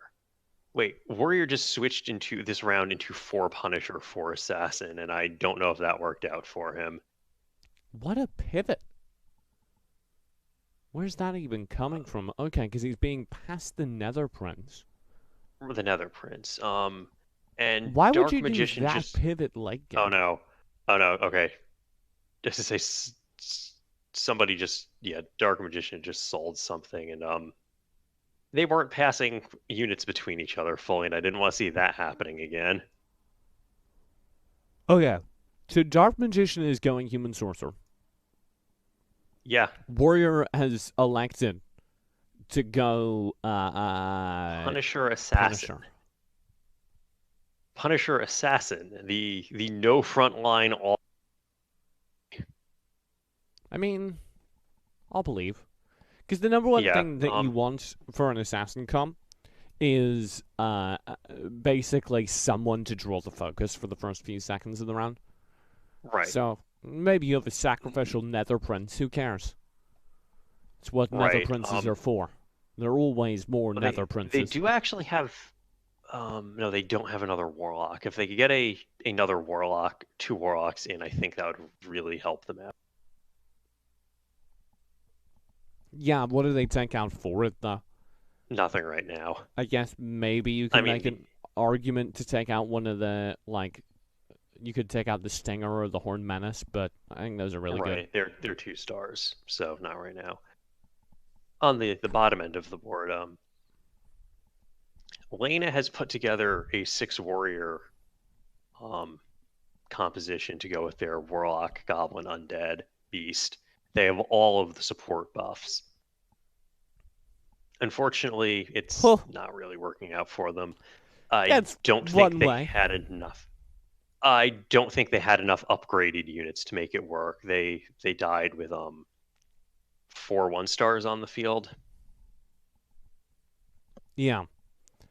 Not a great sign when you're that late into the game. And that was what I was talking about when we were looking at Lena's board earlier, and I said she just doesn't have enough economy. Right. Because even if you make something happen, even if you do collect a comp without the economy to reroll and get that to 2 and 3 stars, there's just no way to last into the late game. Right, and especially in Koa. especially, and Zeshi is being passed a We're going to lose once, another yeah. player, so I'm going to interrupt you, because Chaos Seraph was Chaos trying to Seraph run is the not a Human good- Sorcerer. and it's not working out. Maybe. The recasts were good. Now a Dragoon's got access to his backline, and I think that's it. Yeah. Oh, 1 HP. my god! 1 HP! He lives, Kai! Oh, that and Jabberwocky is running 6 riders. So wait, maybe we get some look at how that actually works out. My accusation of 6 riders being ineffective in the late game will be put to the test. Okay. 6 rider, 3 hunter. 1 Here we HP on go. Chaos Seraph. 10 HP to work with, or 10 crystal to work with. And they're sitting on it. They're not investing it in rerolls. And I don't think this is as crazy as it seems, because they did just play Jabberwocky, who's top of the board right now, and that round was reasonably close. So they may just feel that Right. if they get good RNG, they will have a chance, and there's Well, nothing much they can do. But they got bad RNG as they roll into Warrior, and the Assassins chew up his backline, and I have never Right. seen someone more dead than Chaos Seraph just was. Yeah, no, that 3-star that 3-star was not a good thing to encounter there. No! 10 HP That, on Exesh. That Bionic Ninja was like 2-shotting, 1-shotting everything in his backline. I was trying to keep track of it, but his backline just melted. Yep. Okay. Yeah. So Exesh. Zesh is being passed a 2-star Stinger, which I don't think is doing anything for him at all. And that's going to be something he's going to have to work around. Maybe he gets up to 4 undead. Yeah, could go for the undead.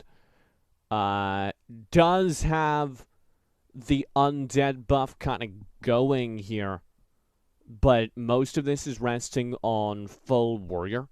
And these are all like 1 and 2-star warriors, so they're not going to win versus a lot of other comps. Right. Well, yeah, but he's all he's got going for him is durability. He's got the Ocean Then, against bonus. the assassins, as we see, that earns him stuff. Will work, yeah. Because the assassins go in, and if they don't one-shot things, and you can slap them around afterwards, things go well. Right. Kind of key upgrade points to watch for Exesh.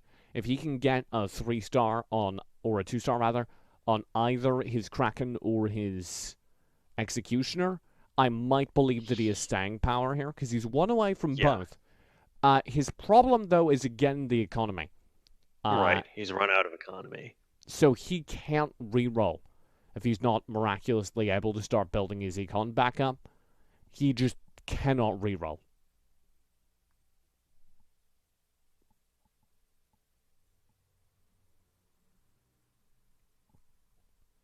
Let's, 10 HP. take a look. There are the Take a rerolls. look at Max. 2-star. Okay. He's got 2-star the Executioner. He's got the Executioner. That's something. This is going to be a very rough round, I think, entirely dependent on who he rolls. If he gets Dark Magician or a similar assassin comp, he's good. I think his best chance against Maxseed, who is building warriors with no actual support. Yeah. Backline Mage. Dark Magician. If he can land the damage from these casts, it's going to be scary. But I'm not sure oh, they are. Never mind. Oh, they are. The Mage casts come through and they do entirely enough damage. It's all on this Executioner, recently 2-star. But you can see what's happening as the Bionic Ninja makes short work. The silence is good. That's going to keep the Executioner alive. But, debuff, lifesteal, he's good! The Executioner, 1 man carries through the round. That silence was massive. Without the Bionic Edge, and now he's got the Kraken. Without the ability cast from the Bionic Ninja, he wasn't doing the bonus damage against 2-stars. So it was just Executioner versus Bionic Ninja in a man fight, and the Executioner had the Warlock buff. And that turned around also, sitting on top of Forbidden Tome and defensive armor. That's crazy that Exesh managed to survive. Now versus Spooby. Does the Kraken Well, save him? Spooby is living the dream with 6 Warrior, 3 Hunter, Kraken, and Shakaraka. This is curious to me, though, because these are the comps I normally say the Hunters kind of fall off towards late game against good Warrior comps. I'm not sure if this is a good Warrior comp, but it certainly is a competent one. We'll see if it pays off. Kraken down. Warriors down. And it looks like Spoovy's got him out. Goodbye to our first team. Lena and Exesh go out first.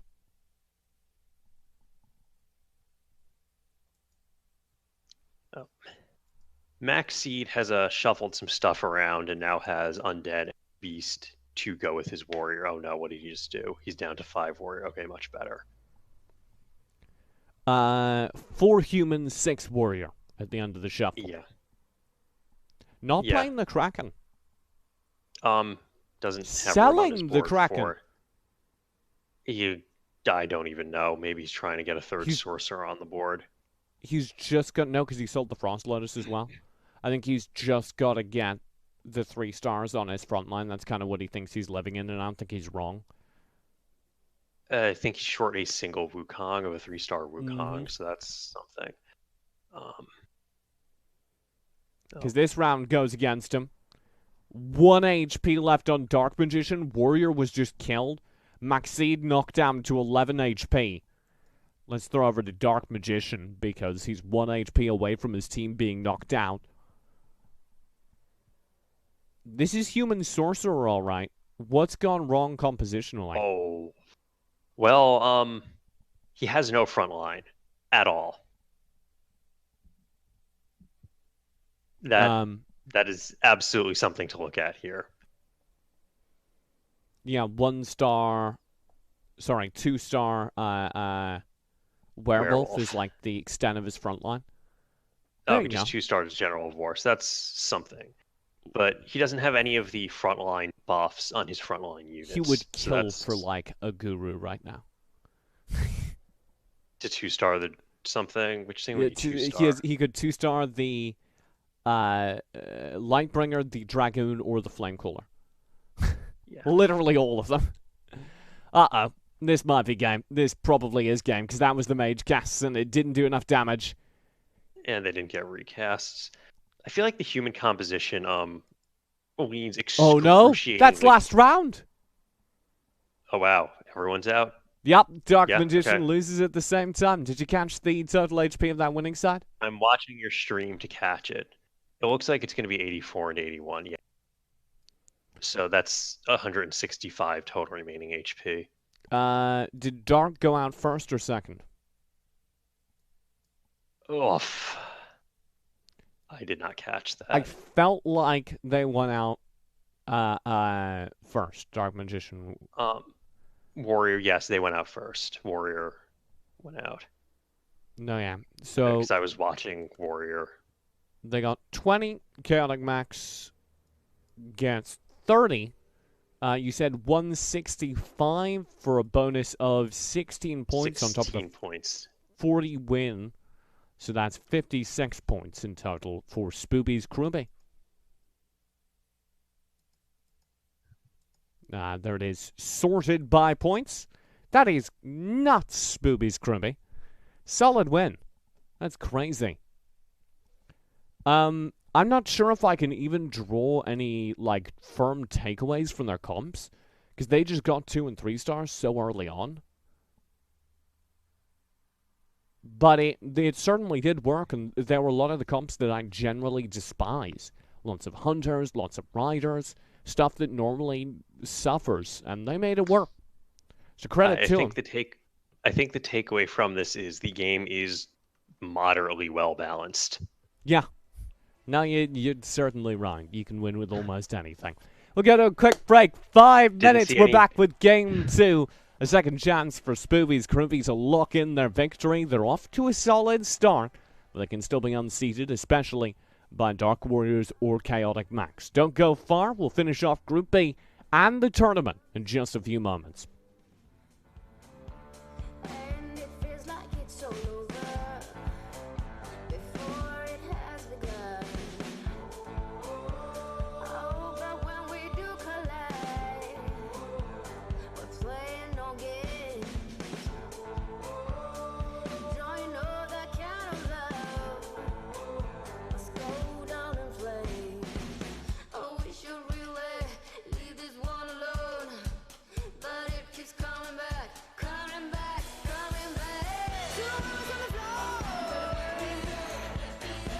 a band-aid on the store. Two lovers, one more.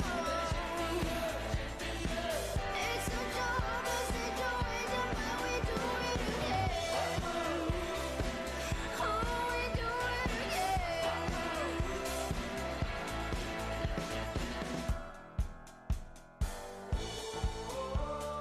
Say what normal people do. We're often on like a light switch. You treat me like a punching bag. You better make it count. Oh, it's like the wise man said, the love is for no one. Love is a blind man who must be set free. Two lovers on the floor, a band-aid on the store. Two lovers, one more. It's such a hopeless situation, but we do it again. Two lovers on the floor, a band-aid on the store. Two lovers, one more.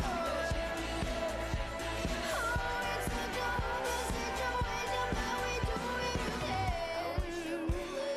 Leave this one alone, but it keeps coming back, coming back, coming back. Oh, we should really leave this one alone, but it keeps coming back, coming back, coming back. Two hours on the floor. You better wake me up, wake me up. Blood ain't on the sword. You gotta rip it off, rip it off. Two lovers, one more. You better shake me up, shake me up. Band-aid on the sword.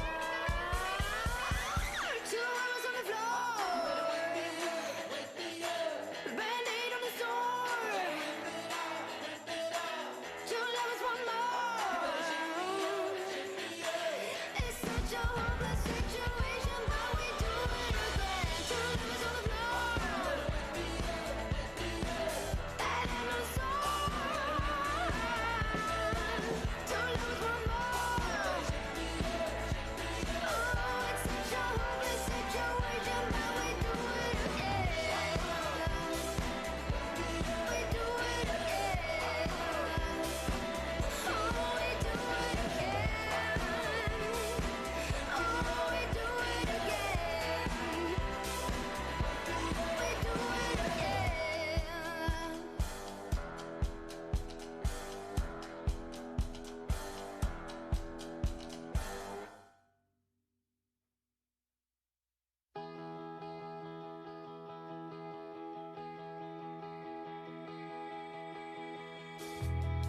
Why won't you tell me something new? You waited for someone to save you and left me all alone. I wanna tell you something new. You drove us both into a wall, but the only hurt was me.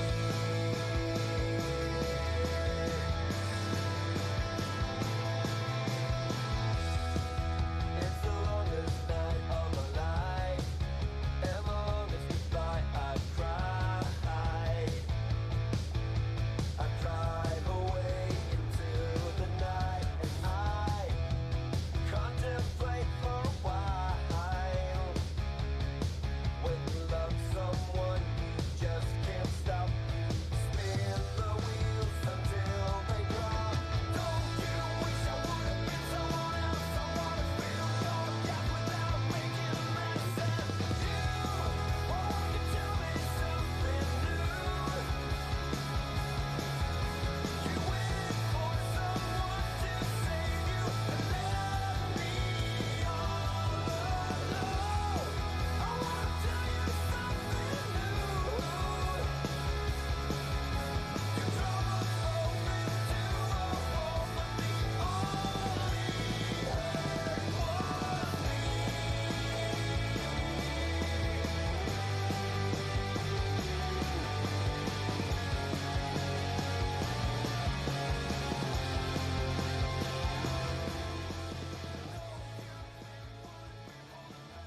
Ladies and gentlemen, welcome back to the Premier Gaming Co-op Clash.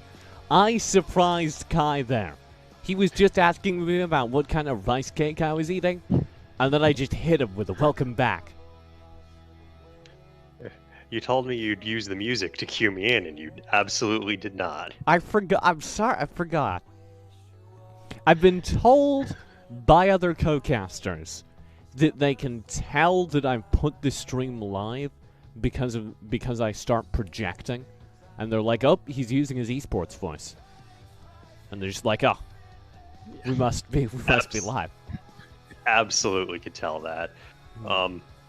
Apparently my role on chat is just sass TJ repeatedly. Yeah, checks out. Welcome back to the Co-op Clash, as previously stated. My name's TJ. That is Kyadytim.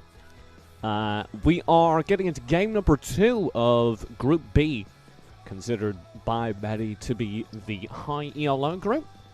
The graduates from the academy group, at the very least. So they're the professors of Chess Rush.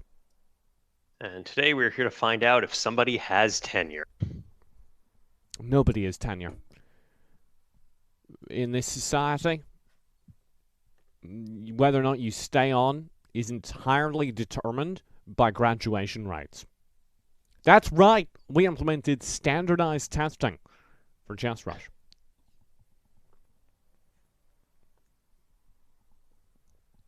Well, that could work out well for us. It could backfire horribly. Jury, many people have said this actually, it's not just me, but jury who puts on this tournament is the George W. Bush of Chess Rush. Let's take a look at the early compositions. Couple Cyborg being threatened. This is actually notable because there's only one person running Cyborg this time, Dark Magician. Excuse me, Jabberwocky. Take a look at Jabberwocky. You're right. He's also running Cyborg, but doing it more quietly. Well, that's because he's using the Assassin. Stealthy. The kind of takeaways from the last game were that Jabberwocky and Spoopy are unstoppable for Team Spoopy's Kribby. They got a ton of really good rolls off the beginning and did not stop. They liked riders much more than I did. But Oh boy. they're doing it again. Cyborg Rider, undead for Spoopy. Jabba with the Cyborg Rider.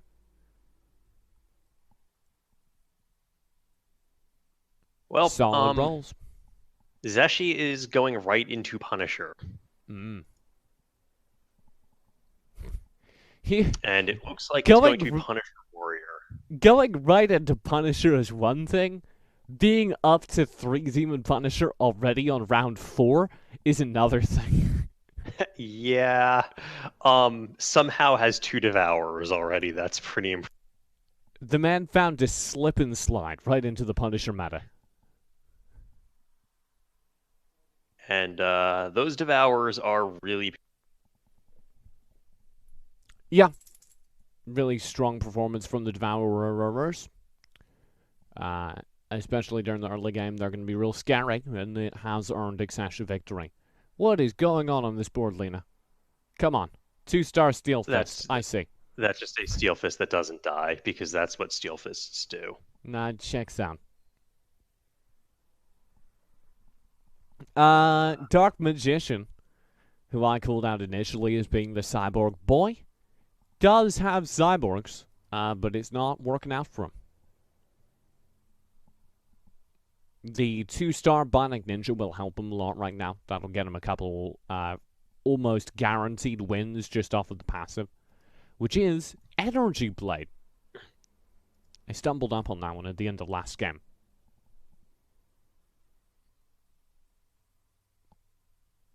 I called it like Bionic Blade or something. Well, he's not doing a great job on the defense there. He jumped into the back and got ganged up on. Always a downside. That's against Exash, though, who, Yeah. in his defense, does have a real solid com. Well, A real solid board. The composition will get there. Lena, stop having long rounds. What is this? All right. Lena loses big to a beast comp. Who's got that beast That's what comp? Warrior War. Somebody is doing beasts. I've We'll gotta find 'em. find this. I I think it may just be one person with a. Was it just Chaos, Sarah? I think it's Chaos Arrow just with the Marsh Lord. That's just what I've Marsh been Lord baited. does. I just saw Yeah, a ton me of too. Marsh Lords, and I was like, oh, it's a beast comp. Beast comp is the one thing we have not really seen work out for anybody in this tournament. No. Or in any tournament, actually. Not even in I tried it once. Not It even didn't in work out. the Tencent Global Star Challenge, where, like, everything was getting run. I think it's just a little bit too unreliable. If you don't get the right summons at the start of a round, you can lose really badly, and that doesn't give you enough survivability. You can die really quickly or just lose a lot of HP really quickly. It has the advantage of being able to do the same thing to your opponents, but you're getting matched up against a lot of different people while everyone else gets matched up against you. Whoa. My boy. Yeah, it's insightful. My lads. Your HP is entirely too small. What is going on with Dark Warrior? How are they at 50-ish HP on round 7? Well, having very little 2-starred could certainly be contributing. Yeah. All 1-stars for Warrior. Dark Magician has a single 2-star. You're right. Yeah. And they've got, like, You one of everything on their bench. Both of them do. That sucks. Extremely unfortunate. You can make all 1-stars work at this stage if you've somehow pulled If you have the like 6 perfect comp. warrior, yeah, or something like that, but not like this. Mm-mm. They're going to keep losing. This is actually a really bad sign because they're having to burn a decent amount of econ too in the early game for these rerolls to try and get out of this situation. So it's actually really hurting them. Early level up, both down to 5-ish econ. Warrior doesn't get any 2-stars. Dark Magician does have Cyborg Ninja and 2-star Frost Lotus. He had the Bionic Ninja. I'm not sure Frost Lotus is the change that he needed to see in the world. Be the change you want to see in the world. What change do you think either of these players should be cosplaying as?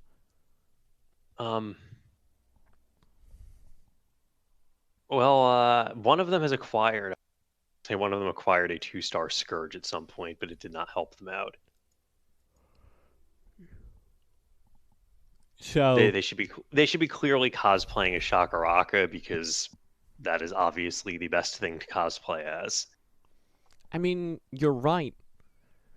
But I'm not even like sure that answers the question, champ. Well, I mean, if somehow they could add a Shakaraka to the board, I don't think it would help you think it would tremendously. help early game? 'Cause Shakaraka is not a beefy boy. No, but And- it's still got the stats of a legendary and has You're huge right. stun. So, as far as 1-stars go, it's certainly better to have on board than some of these other 1-stars. Let's see if anybody else is doing anything interesting while you cast this. Sure. Warrior looking, I think his best pivot is probably through Ryder. Which anyone who's been watching the stream knows how much it hurts me to say that. But I think that's his best hope. Unfortunately, that's contested. A lot of people are going Ryderish this game. He just gave up on Cyborg, binning his Cyborgs. I don't know about this. I don't see either of these players actually having a real easy way out of this. 30 and 29 HP, respectively. Hey, field reporter, can you tell me what's going on with Chaotic Max? Chaotic Max. Well, they're running Rider, Hunter, Warlock, Goblin, Undead things. Max, in fact, has 1 2-star on his board, the Voodoo Elder, the Goblin Warlock, and is being passed a 2-star Martial Lord and a 2-star Hog Rider. Everything else he has is 1-star, but he has the right things, and it's working out for him. Backline of a Stalker Drone and a Unicorn Cavalier. Sick. Yeah. Chaos Seraph doesn't even have Hunters, is just running Undead, the Undead bonus instead. But when you've got Warlocks, getting those other global damage output buffs can really make a difference. I'm going to throw myself back down to Warrior because I just saw some upgrades come through. Kraken Flame Cooler corner stratted behind a 2-star Werewolf. Sure. Let's see how it does against Chaos Seraph. It's an early Kraken and an early Flame Cooler, and they're both really good units. But I worry that his frontline might get overwhelmed. As you can see, frontline's dying pretty quickly. Now he just needs his backline to do enough damage. Good Kraken cast. Flame Cooler doesn't get a good cast off, though. And that means it's another round lost. Yep. Spooby is currently running 6 Assassin. Really? Which did not work out for him against Warrior. Warrior beat him. Jabberwocky is running Cyborg Assassin, and looks like that is going to possibly be their long-term game plan. That's not how I normally get into Assassin. In my head, at least, Assassins really struggled against started. So I look for something like Cyborg, like Rider that can kind of bridge me through getting it all set up. And Cyborg is, according to Tencent, Cyborg is how you get into Assassins. Yeah. Zeshi has finally gotten a 4th Demon, so now they have their Punisher combo working along with 4 other Warriors. And that would be working well if they weren't against Jabberwocky, whose backline sorcerers absolutely body them. Yeah. Hey! Warrior got around. Warrior got around. Cool. Over Spooby, though, so... Wow, they could be making a really weird transition to Human Rider. No way.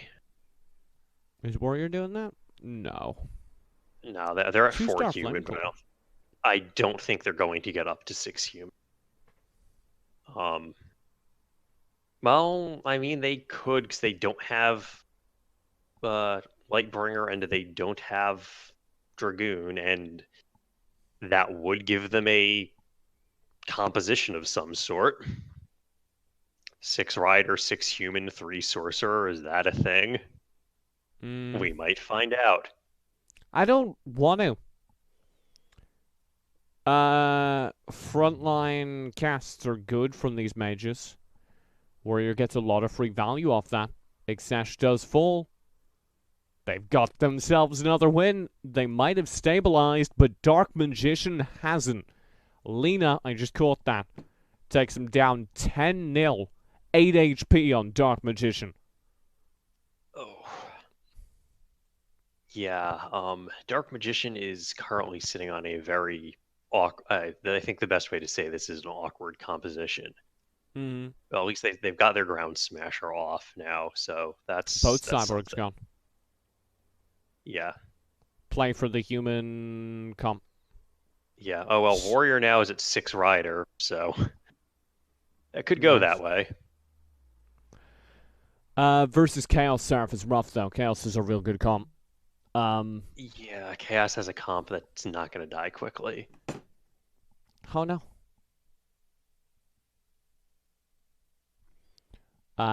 The Chaos Seraph comp does get tagged out and go down. Does die quickly. Okay. So, I'm wrong. He's got him. Warrior is taking some damage. Oh, That no. Martial Lord did not die. The Werewolf also summoned a thing, and that's a lot of damage. Every time I decide one of them has stabilized, the other one takes a massive hit. Yeah. It's like awful. Dark Magician. Lena... Dark Magician, I think, is my focus of the two. Because he's got, like, not a lot going for him, whereas Warrior at least has that 6-rider human thing going with a Kraken. Like, I believe Yeah. Warrior could stabilize here. Dark Magician, I Dark think, is Magician screwed. has 3 dragons. It's Cool. something. Those are my thoughts on that. Yeah. 3 dragons, for people that don't know, which I wouldn't blame you, because who does? The dragons have a lot of mana, which is actually pretty cool for the Dragoon. I don't really know how, like, none of the other, I guess a free cast of the Moonlit Dragon's good, but... So Venom has this thing where it reduces the enemy's attack speed for 5 seconds. So that's kind of an all right. Right. It also does massive damage. But head of the round, Right. you're reducing the attack speed of, like, a Warrior in the front lines. Most comps aren't bothered by that. I don't know. I'll watch it carefully. Maybe it teleports before casting. I'm gazing at It you, does not. Dragon. No, see, he It hit the did not. Cyborg. And the Cyborg having slightly reduced attack speed has not affected this round. Mage casts did, Absolutely. but not enough. That will be Dark Magician, I suspect, gone. Oh, my lord, 1 HP again. Warrior, this Warrior round's might going low. also be in the same situation. Flame, Lightbringer, we're good. He's got to win. Well, I'd like to happily say there's nobody currently sitting at, 88, 90 HP right now, so that's cool to see. Maxi just got some nice upgrades. It's especially cool to see if you're a fan of Spooby and it's Kruby, because it's going to be real hard, especially given their current positioning, for someone to unseat them. Well, they're certainly running some interesting compositions. Poor Dark Magician. Yeah. 1 HP. Chaos Seraph up close. That's going to be real hard to beat. They don't have the tools to threaten this back line. But they win through the front line. So that's actually really impressive. The Flame Cooler cast came through and just absolutely melted the front line. Frost Lotus got a whole bunch inside the Blizzard cast. But he loses his buddy! Warrior goes down! That means there's 1 HP on the team. Well, that's not going to be worth a lot of bonus points. When they win, they're going to be real bummed out. Yeah. Yeah. Elena and Zeshi have dropped a little. I was feeling really comfortable with their... Oh, they don't have up to the Warlock on Zeshi anymore. Dark Magician just got 6 human. Yeah. Dark Magician has had 6 human from the start of the round, but this could be big. That could be what he needs to stabilize. His versus Zesh did get a decent cast of his stun out, but his entire backline gets stunned. Doesn't matter. Wins the front line. Yeah. Unfortunately, his flame caller that was passed never got a cast off. Good win for Dark Magician. He might have legitimately stabilized her. Zesh takes a loss down to 29 HP. Unfortunately, with down a level and with no economy, I don't think he's got good long-term prospects for winning. Chat, place your bets. Can Dark Magician win this?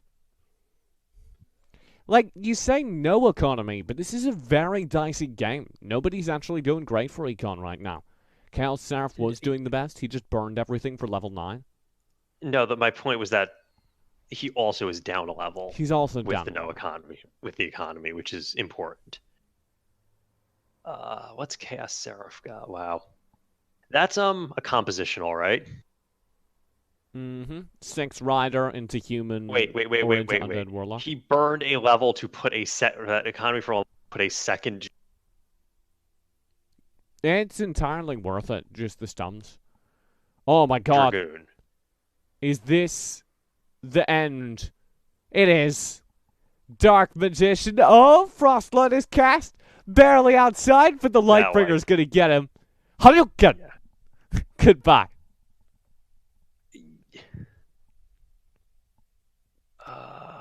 Not a giant fan of Street Fighter. Is kind of.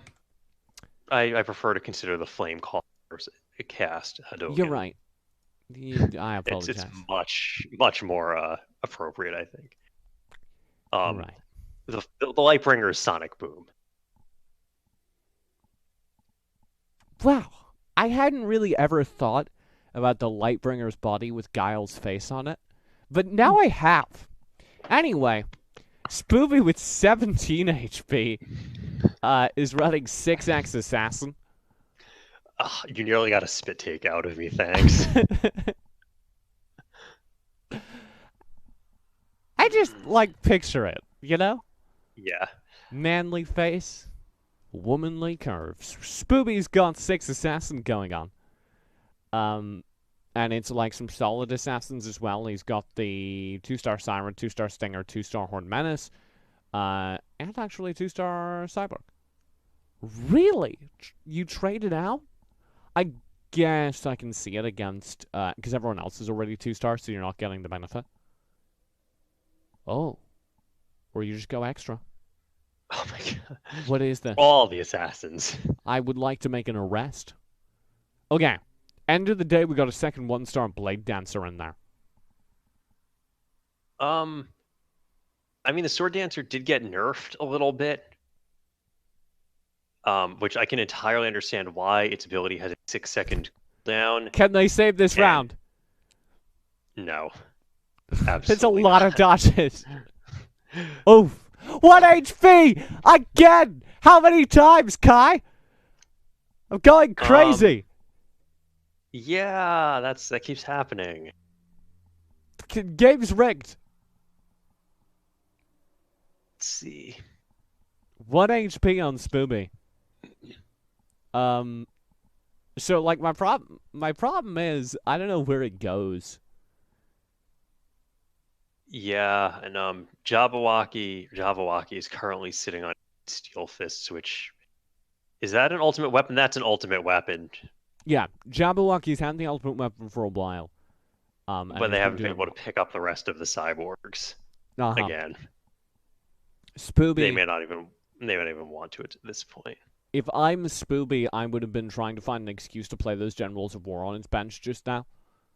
Yeah, probably. This is versus XH. That's a winnable one. But there's so much tankiness, I'm not sure it'll work out. You can see his assassins just kind of run out of steam. They don't get the recasts, and that will be his game. Yeah, I don't think Assassins beats Warriors right now. Unfortunately, he didn't have a support for his Assassins. I offered this theory on the stream the other day. Running Assassins is quite a bit like running Cyborgs in that you kind of need to reroll your early game Assassins a ton because they don't get offered much late game. So you need those early game Assassins to be leveled up quite a bit. And if you don't get those rolls, it just doesn't happen. And Spoopy didn't get those early game rolls. He had a couple 2-stars, but they came later. I think it's also what you have around the Assassins. Mm-hmm. Because Spoopy didn't have really anything. Right. I was saying I was pushing him to get those General of War involved somehow. Right. Having stuns could have made a major those difference. Those stuns would help. Having buffs from other units, like obviously the Goblin buff is hard to get with 6 Assassins. The Warlock buff could have been possible, could have been very helpful. The Beast or Undead buff also could have been really helpful. I think he did have the Undead buff, though. He did have Undead, but it was only 2? Right. Maybe only 3. 2. Well, that's all you can manage. 2's all you can manage with 6 Assassins and 8 units on the field. Java Walkie. I wanted to say, it's like intentionally giving yourself a lisp. I can't do it. Java Yeah, Walkie. it's coffee. Coffee, Java. Ew. I don't like the Yeah. pun you just made. He's in trouble. No, I don't think that's the pun I'm making. I think that's the Ouch. pun he made. Well, it's Jabberwocky. It's the Jabberwocky. Yes, but with a pun for Java Oh, because maybe he okay. likes coffee. Maybe he's a programmer, just likes the which I don't know. Well, he's gonna have to find a new program because Yeah, he's out of that this did one not. with his team.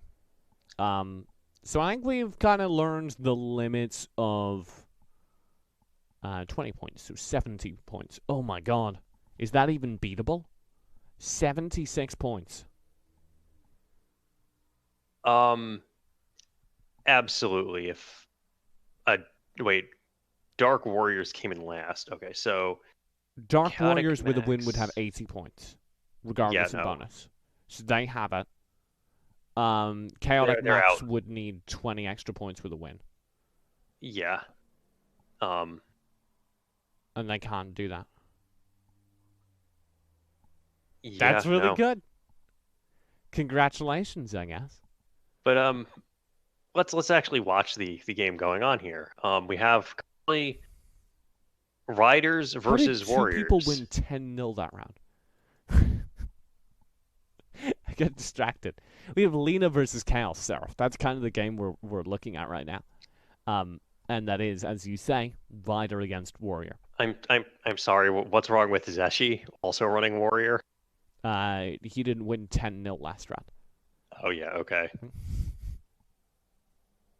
Yeah, Chaos Seraph has 4 undead, 2 warlock, 2 goblin. It's something.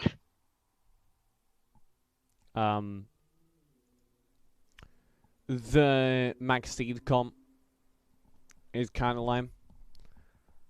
He's relying almost entirely on his 3 stars right now. You have... Like, I generally don't think I believe in a lot of hunters late game. He does have the Siren, though, which is, like, the one hunter I do believe in. It's silent. But No, you can... it's the Kraken, but The it's Kraken, you're silenced. but you can It's silenced. see what I'm talking about with those Yeah. hunters. They don't have enough AoE, so you just get swarmed. You just get overwhelmed. Right. Right, and he was against the absolute opposite of that, which is Punishers, where their normal attack has AoE.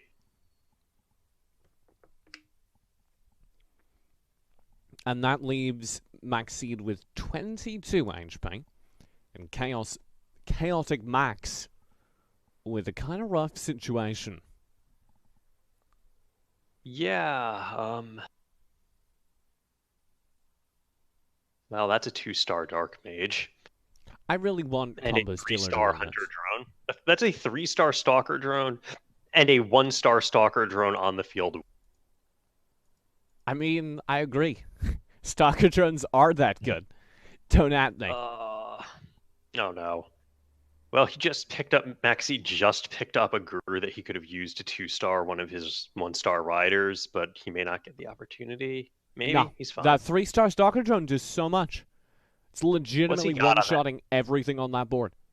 Oh, he only has 1 of each attack item on it. But he doesn't, like, look at that damage. Oh my god.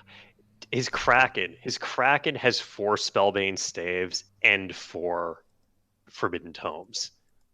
I Think think he's that gonna might get be a bit an ult-off? much. I think that might be a little too much. You're a Oh. little too much. Oh, roll a druid, do it. Roll a druid, there it is. Woo! He did. 2-star Guru, 3-star Scourge. Sure. Okay, he really needs to move the Forbidden Tomes onto the Scourge. Talk to me. And Why are you such a fan of Forbidden Tomes on Scourge? The Scourge has a 5-second cooldown on its ability, and the Forbidden Tome, when you have 4 of them, gives a 20% of max HP shield every time you use your ability. Mm-hmm. And it also has 6,000 max HP right now, or 8,000 max HP because it's a 3-star. I think It's a very good way to have a unit that never dies. I think But I think he's Maxine probably has just gone from like the danger zone to the best comp in the game.